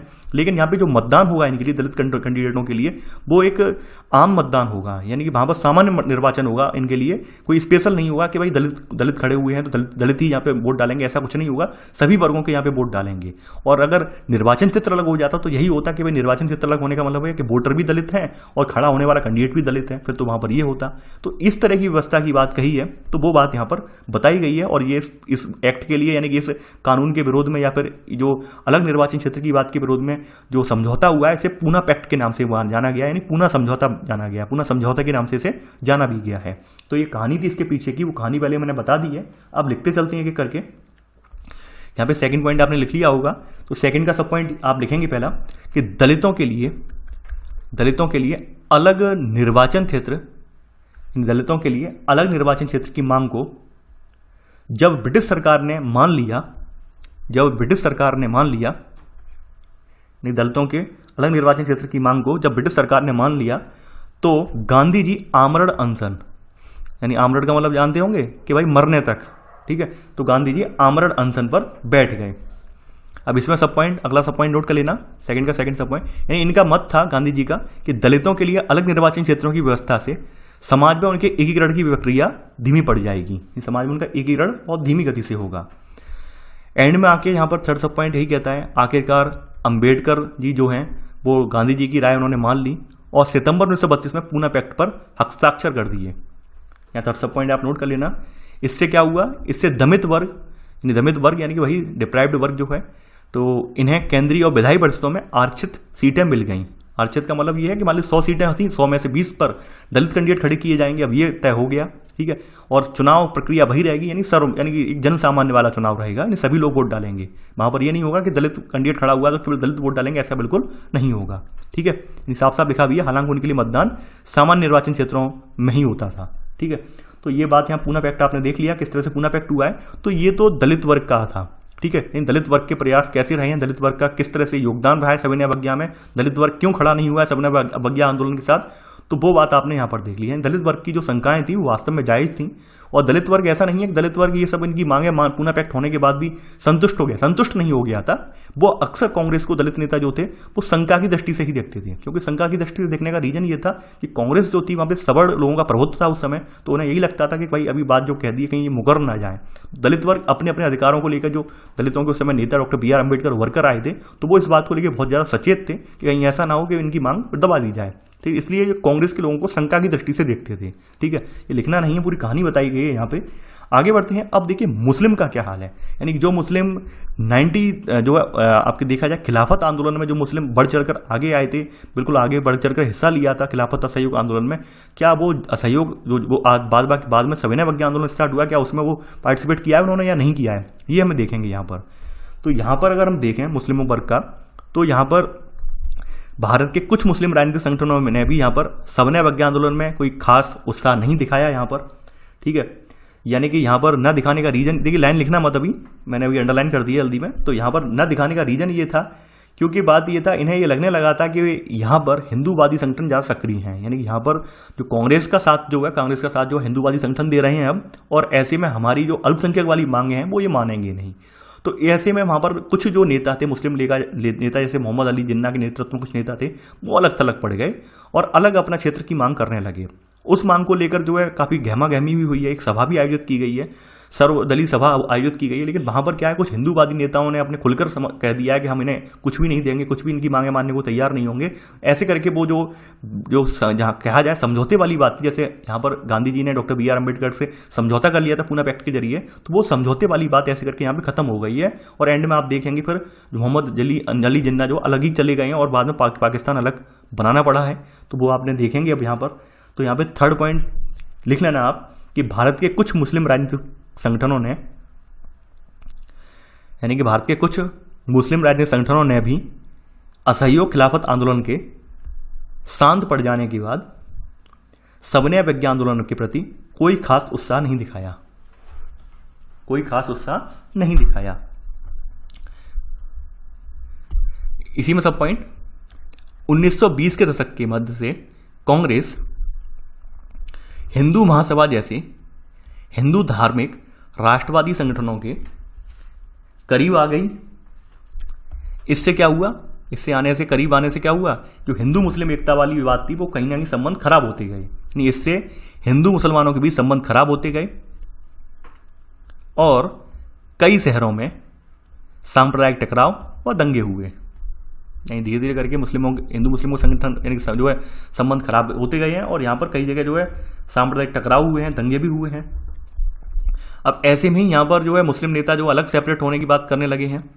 तो यहाँ पर अगला सब पॉइंट आप लिखेंगे, थर्ड का सेकंड सब पॉइंट, मुस्लिम लीग के नेता मोहम्मद अली जिन्ना का कहना था कि अगर मुसलमानों को केंद्रीय सभा में आरक्षित सीटें दी जाएं और मुस्लिम बाहुल प्रांत यानी जो बंगाल और पंजाब वाला रीजन है, ठीक है, में मुसलमानों को आबादी के अनुपात में प्रतिनिधित्व दिया जाए, ठीक है, तो ऐसे में वो पृथक निर्वाचिका की मांग छोड़ देंगे। तो वे पृथक निर्वाचिका की मांग छोड़ने के लिए तैयार हैं, यानी पृथक निर्वाचिका की जो मांग डॉक्टर बी आर अम्बेडकर कर रहे थे वही मांग ये लोग कर रहे थे। लेकिन वही तरीका इनका ये था कि आपकी जो भी जितनी सीटें बन रही हैं, 200 सीटें बन रही हैं, तो आप ये निर्धारित कर दीजिए कि इतने कैंडिडेट हमारे जो है इसमें मुस्लिम रखे जाएंगे, ठीक है। जैसे आज वर्तमान स्थिति में जो होता है कि भाई एक तिहाई सीटें जो है महिलाओं के लिए आरक्षित कर दी जाती हैं, उसमें भी कुछ सीटें जो है जब चुनाव के दौरान जो है वहाँ पर दलित वर्ग के लिए आरक्षित कर दी जाती हैं। तो वही इनकी मांग थी कि भाई अगर आप ऐसा कर देते हैं तो हमें कोई दिक्कत नहीं है, लेकिन आप अगर बिल्कुल तैयार नहीं है इस बात को लेकर तो फिर हमें दिक्कत ही दिक्कत है। तो यहाँ पर ये इनकी आपने लिख ली होगी मांग। तो 1928 में इस बात को लेकर एक सर्वदलीय सम्मेलन आयोजित किया गया। तो आप लिखेंगे 1928 में आयोजित सर्वदलीय सम्मेलन में हिंदू महासभा के M.R. जयकर ने जो है इस समझौते के प्रयासों की खुलेआम निंदा की, जिससे इस मुद्दे के समाधान की सारी संभावनाएं समाप्त हो गई। यानी ऐसे आप देखेंगे, ऐसे ये मुद्दे की समाधान की संभावनाएं समाप्त हो गई और मुसलमान बिल्कुल सेपरेट हो गए, यानी मुस्लिम लीग वाले अब बिल्कुल ही जो गैप बढ़ता चला गया और एंड में आप देखेंगे भारत पाकिस्तान के रूप में आपको सामने उसका रिजल्ट देखने को भी मिल जाएगा। यानी उस समय अगर ये मांग मान लेते तो यहाँ पर वो दिक्कत इतनी नहीं आती, यानी वो भी संतुष्ट हो जाते और कुछ हिस्सा जो था, क्योंकि पंजाब वाला जो रीजन आप देख रहे हैं, आप देखेंगे अगर पाकिस्तान का हिस्सा उठा के देखेंगे और भारत वाला उठा के देखेंगे तो पाकिस्तान पंजाब में भी है। तो वो पूरा हिस्सा जो था कभी पाकिस्तान जो है पूरा अंदर तक अगर देखें, पाकिस्तान यानी काफ़ी अंदर तक था, जो पंजाब वाला रीजन जो था पाकिस्तान में काफ़ी अंदर तक था। तो उनका मानना यही था कि भाई यहाँ पर हमें कुछ सीटें दे दीजिए। बंगाल वाला जो रीजन है, बंगाल चूंकि दोनों आपको पता होगा पृथक कर दिया गया था पहले बंगाल लॉर्ड कर्जन ने, उसके बाद फिर एकीकृत कर दिया गया है। तो वो उनका जो हिस्सा था वो उनका मानना था कि पूर्वी बंगाल में ज़्यादा मुस्लिम है, तो यहाँ पर कुछ सीटें हमें दे दी जाए तो हमारी मुस्लिम आबादी वो भी संतुष्ट रहेगी। लेकिन यहाँ पर वो बात सहमत नहीं हो पाई और कहीं ना कहीं वो गैप बढ़ता चला गया और गैप बढ़ने की वजह से एंड में एक स्थिति ये आई है, विभाजन हुआ है। अब देखिए किताब में जो कहानी है राष्ट्रवादी आंदोलन की, अब इन्होंने यहीं पर इस पर ब्रेक लगा दिया है, बिल्कुल इन्होंने स्टॉप लगा दिया है यहाँ पर, इसके आगे की कहानी नहीं बताई है। यहाँ पर एक कहानी का इन्होंने बस छोटे में जिक्र इसलिए किया है कि बस इन्होंने क्या कर दिया कि सविनय अवज्ञा आंदोलन के दौरान लोगों के विचार क्या थे, असहयोग खिलाफत के दौरान क्या विचार थे, वो इन्होंने कंपेयर करके बता दिए हैं, कैसे कैसे राष्ट्रवादी विचार उभरे थे। इसके बाद के इन्होंने कोई विचार यहाँ पर नहीं बताए हैं, यानी कि आप देखेंगे जो 1932 के बाद का घटनाक्रम यहाँ पर कुछ भी नहीं है, पूना पैक्ट के बाद का कोई घटनाक्रम यहाँ पर आपको देखने को नहीं मिलेगा, ठीक है। इसी के साथ अब आगे बढ़ते हैं। अब यहाँ पर अगली जो हेडिंग है सामूहिक अपनेपन का भाव, यानी अब अगले मुद्दे पर आते हैं। अब राष्ट्रवाद का जो दूसरा तरीका है, जो कि ये तरीका जो हम लोगों ने फॉलो किया था, वही फ्रांसीसी क्रांति, यूरोप में विभिन्न देशों में होने वाली क्रांतियों से फॉलो किया था जो हमने तरीका, वही तरीके का जिक्र यहाँ पर भी किया गया है। यानी कि सामूहिक अपनापन कैसे आए लोगों के भीतर, लोग सामूहिकता को लेकर जो है दोस्त आगे कैसे बढ़े, वो बात यहाँ पर निकल के आई है। तो यहाँ पर राष्ट्रवाद का मतलब फिर से यहाँ पे गढ़ा जाने लगा कि भाई राष्ट्रवाद है क्या, राष्ट्रवाद की भावना कैसे पनपती है। राष्ट्रवाद की भावना तब पनपती है यहाँ पर कि जब ये लोग ये महसूस कर लें कि हम एक ही राष्ट्र के अंग हैं और एक दूसरे को एकता के सूत्र में बांधने वाली कोई साझा बात ढूंढ लेते हैं। यानी कि राष्ट्रवाद का मतलब ये क्या है? कल्पनात्मक अभिव्यक्ति है, हमने पहले भी पढ़ा था, क्लास 11th में हम देख चुके हैं। ये कल्पनात्मक हमारी जो है अभिव्यक्त, राष्ट्र क्या है? कल्पना ही तो है हमारी, और उस कल्पना में सभी की आकांक्षाएं, सभी के विचार मिलते हैं, मिलते जुलते हैं, और तब ऐसे वो कल्पना पूरी होती है मिलकर और एक राष्ट्र का निर्माण करती है। तो यहाँ पर वही है, ये राष्ट्रवाद हम तब मान लेते हैं, किसी राष्ट्र को हम तब मानते हैं जब हमारे वहाँ पर कोई साझा विचार सब में वहाँ पर मैच खा जाते हैं, तो उसे हम राष्ट्र मान लेते हैं। तो ये राष्ट्रवाद का अर्थ यहाँ पे बताया गया है, आपने लिख लिया होगा। तो यहाँ पर भी स्टार्टिंग वही हुई है जैसे फ्रांस में, यूरोप में क्रांति में हुई थी कि लोगों ने अपने इतिहास में, साहित्य में, लोक कथाओं में जो राष्ट्रवादी भावनाएं थी, राष्ट्रवाद की जो लहरें थी, या अपने देश में जो भी गौरवमय इतिहास रहा था उसका जिक्र या गुणगान करना स्टार्ट कर दिया, ताकि लोग अपने अतीत को जानकर गौरवान्वित हों और अपने अतीत को जानकर जो है अपने भविष्य की नींव रखें। तो यहाँ पर जैसे आपने देखा होगा कि वेदों की ओर लौटो, दयानंद सरस्वती ने नारा दिया था, वेदों की ओर लौटो, ठीक है। तो इस तरह की यहाँ पर भी भावनाएं हमें देखने को मिलेंगी। तो यहाँ पर आप सेकंड पॉइंट आप नोट कर लेंगे कि इतिहास व साहित्य, लोक कथाएं व गीत, चित्र व प्रतीक सभी ने राष्ट्रवाद को साकार करने में अपना योगदान दिया था। अब हमने फ्रांस की क्रांति में देखा था कि वहां पर अपनी जो स्वतंत्रता की प्रतीक है या राष्ट्र की प्रतीक जो है, राष्ट्रवाद की प्रतीक, वहां पर नारी को दिखाया जाता था, स्त्री को दिखाया जाता है, स्त्री रूप में दिखाया जाता था, राष्ट्र की छवि को स्त्री के रूप में दर्शाने का प्रचलन था। और फिर वही प्रचलन जो जर्मनी में चला, जिसमें जर्मनी में जर्मेनिया उनकी जो है राष्ट्रवादी छवि बनी गई वहां पर। वैसे ये छवि जो थी किसी वास्तविक महिला की नहीं थी, लेकिन कल्पनात्मक अभिव्यक्ति थी। तो वही हमने किया है कि भाई राष्ट्र को कैसे जोड़ा जाए। तो हमने यहाँ पर भारत माता, जो हम आज भारत माता के नाम से जिन्हें पूछते हैं भारत माता, तो वास्तव में भारत माता की छवि जो गढ़ी गई है, छवि जो बनाई गई है, वो उन्हीं आदर्शों को ध्यान में रखकर बनाई गई है जिन आदर्शों को फ्रांस और जर्मनी ने रखा था, ठीक है। यानी हमने फ्रांस और जर्मनी की जो वहाँ पर हमने जो है कहा जाए जो आदर्श रहे हैं, वही आदर्श हमने फॉलो कर लिए हैं कि राष्ट्र को, लोगों को कैसे जोड़ा जाए, लोगों को एक सूत्र में कैसे पिरोया जाए। तो हमने भारत को जो है भारत माता का नाम दे दिया कि भाई भारत की रक्षा करने वाली जो देवी हैं वो भारत माता हैं। तो ऐसे करके यहाँ पे साझा विचार एक निकल कर आए हैं। तो थर्ड पॉइंट आप नोट करेंगे यहाँ पर कि 20वीं सदी में राष्ट्रवाद के विकास के साथ भारत की पहचान भी भारत माता की छवि का रूप लेने लगी। और सबसे पहले तस्वीर किसने बनाई थी? बंकिम चंद्र चट्टोपाध्याय चटर्जी जिन्हें कहते हैं, इन्होंने बनाई थी। सबसे पहली तस्वीर जो थी बंकिम चंद्र चट्टोपाध्याय ने बनाई थी, ठीक है। वो जो तस्वीर है वो यहाँ पर नहीं दिखाई गई, बंकिम चंद्र चट्टोपाध्याय वाली बनी हुई तस्वीर, ठीक है। इसके अलावा बंकिम चंद्र चट्टोपाध्याय ने यहाँ पर 1870 के दशक में इन्होंने मातृभूमि की स्तुति के लिए वंदे मातरम गीत भी लिखा था, और बाद में इन्होंने अपना उपन्यास आनंद मठ में भी इसे शामिल कर लिया।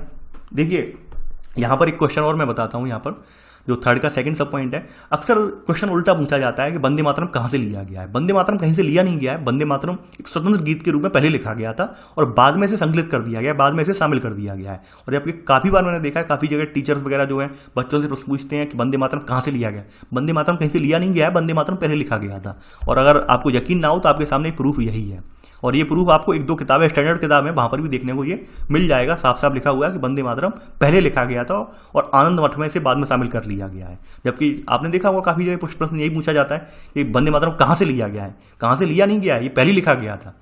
तो ऑब्वियस सी बात है कि आनंद मठ से पहले लिख गया है ये। तो ये तो आपने देख लिया। अब जो छवि आप देखेंगे भारत माता की शुरुआत में जो भी छवि बनाई बंकिम चंद्र चट्टोपाध्याय ने, उससे प्रेरणा लेकर और भी लोग निकल कर आए और भी लोगों ने यहाँ पे छवि बनाई है। तो यहाँ पर स्वदेशी आंदोलन की प्रेरणा के रूप में अवनींद्रनाथ टैगोर की जो भारत माता की छवि है ये काफी फेमस हुई है, ठीक है। तो यहाँ पर लिख लेना आप ये पॉइंट, ये आप देख रहे हैं, ये भारत माता की अवनींद्रनाथ टैगोर की सबसे जो है यानी कि बंकिम चंद्र चट्टोपाध्याय के बाद की तस्वीर है। और ये तस्वीर जो थी काफी ज्यादा जो है इंस्पायर रही है लोगों के लिए, राष्ट्रवादियों के लिए, आप देखेंगे यहाँ पर, ठीक है। आप इसमें सब पॉइंट लिख लेना चौथे का। इस मात्र छवि के प्रति श्रद्धा को राष्ट्रवाद में आस्था का प्रतीक माने जाने लगा। फिर बाद में और भी लोग हैं, उन्होंने भी चित्रकार में चित्रित किया है। जैसे आप देखेंगे यहाँ पर प्रतीकात्मक रूप में जवाहरलाल नेहरू के हाथ में किताब है, तो उनकी किताब में लिखा हुआ भारत माता का चित्र बनाया गया है, ठीक है, बीच में भारत माता है। आगे बढ़ते हैं। तो ये तो आपने देख लिया यहाँ तक, ठीक है। अब यहाँ पर आगे बढ़ने पर हम ये पाएंगे, यहाँ पर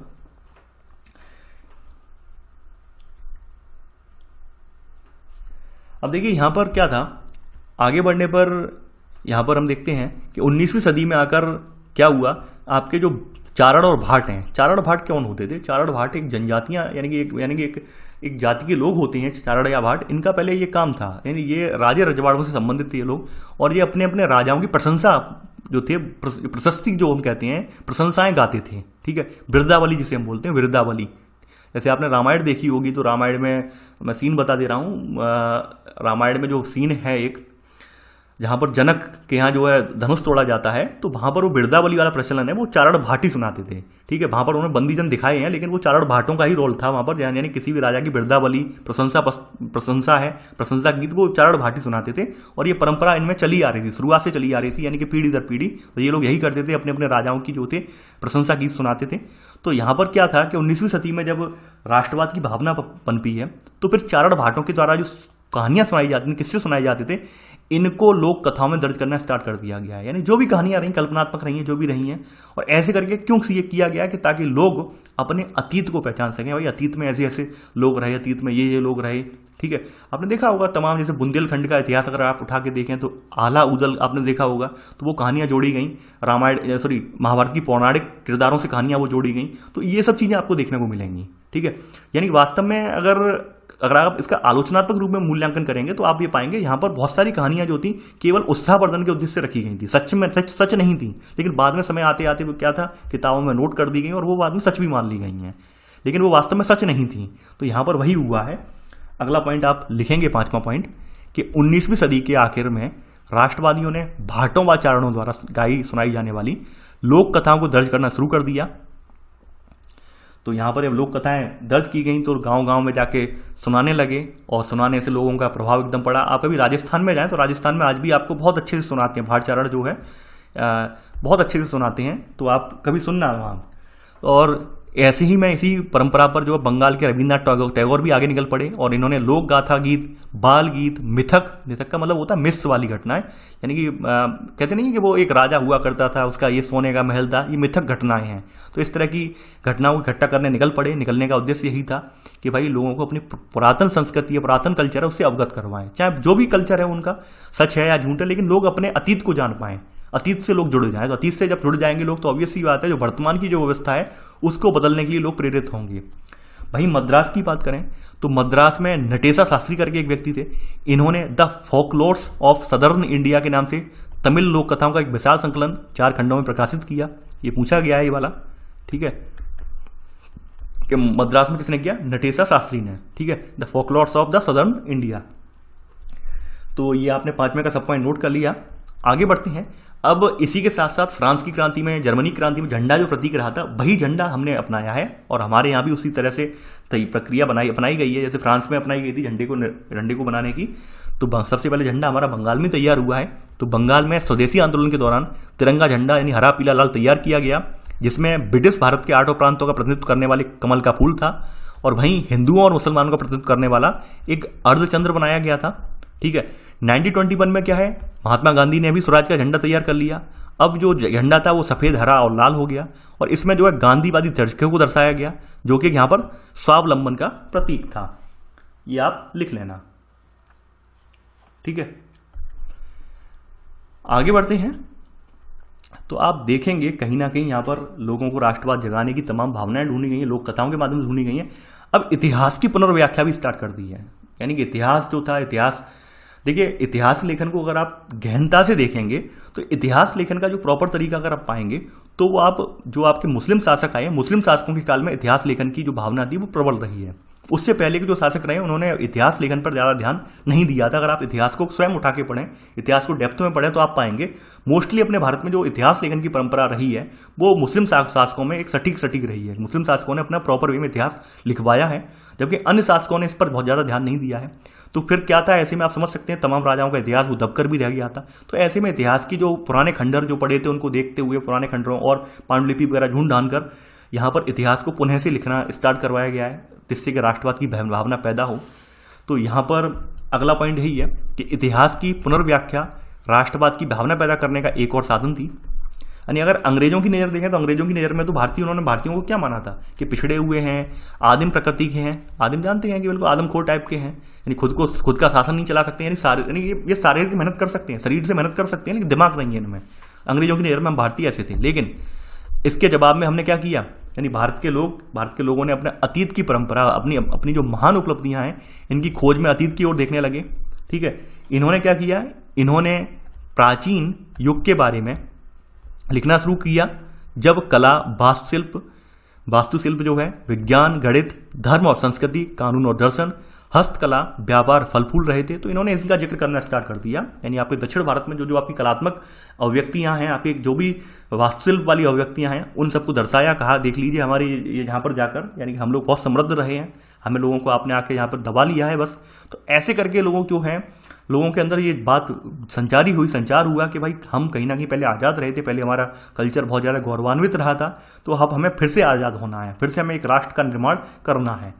तो यहाँ पर वही सब बातें निकल कर आई। अब देखिए यहाँ पर इन सब बातों के बीच एक अंतिम बात ये है कि यहाँ पर ये जो बातें निकल के आ रही थी, इनमें भी यहाँ पर दो मत वाले थे। दो मत वाले होने का मतलब क्या है कि ये बातें सभी ने स्वीकार नहीं की। अब जैसे भारत माता का प्रश्न है, अब भारत माता कहीं ना कहीं आप देखेंगे देवी जैसा ही लगता है, यानी कि अगर आप देखें तो देवी के रूप में ही है, यानी एक गॉडेस के रूप में ही है। और अगर बहुत सारे धर्मों में देखा जाए, जैसे मुस्लिम धर्म में गॉडेस वगैरह नहीं पूजी जाती हैं, गॉडेस वगैरह को नहीं पूजा की जाती है।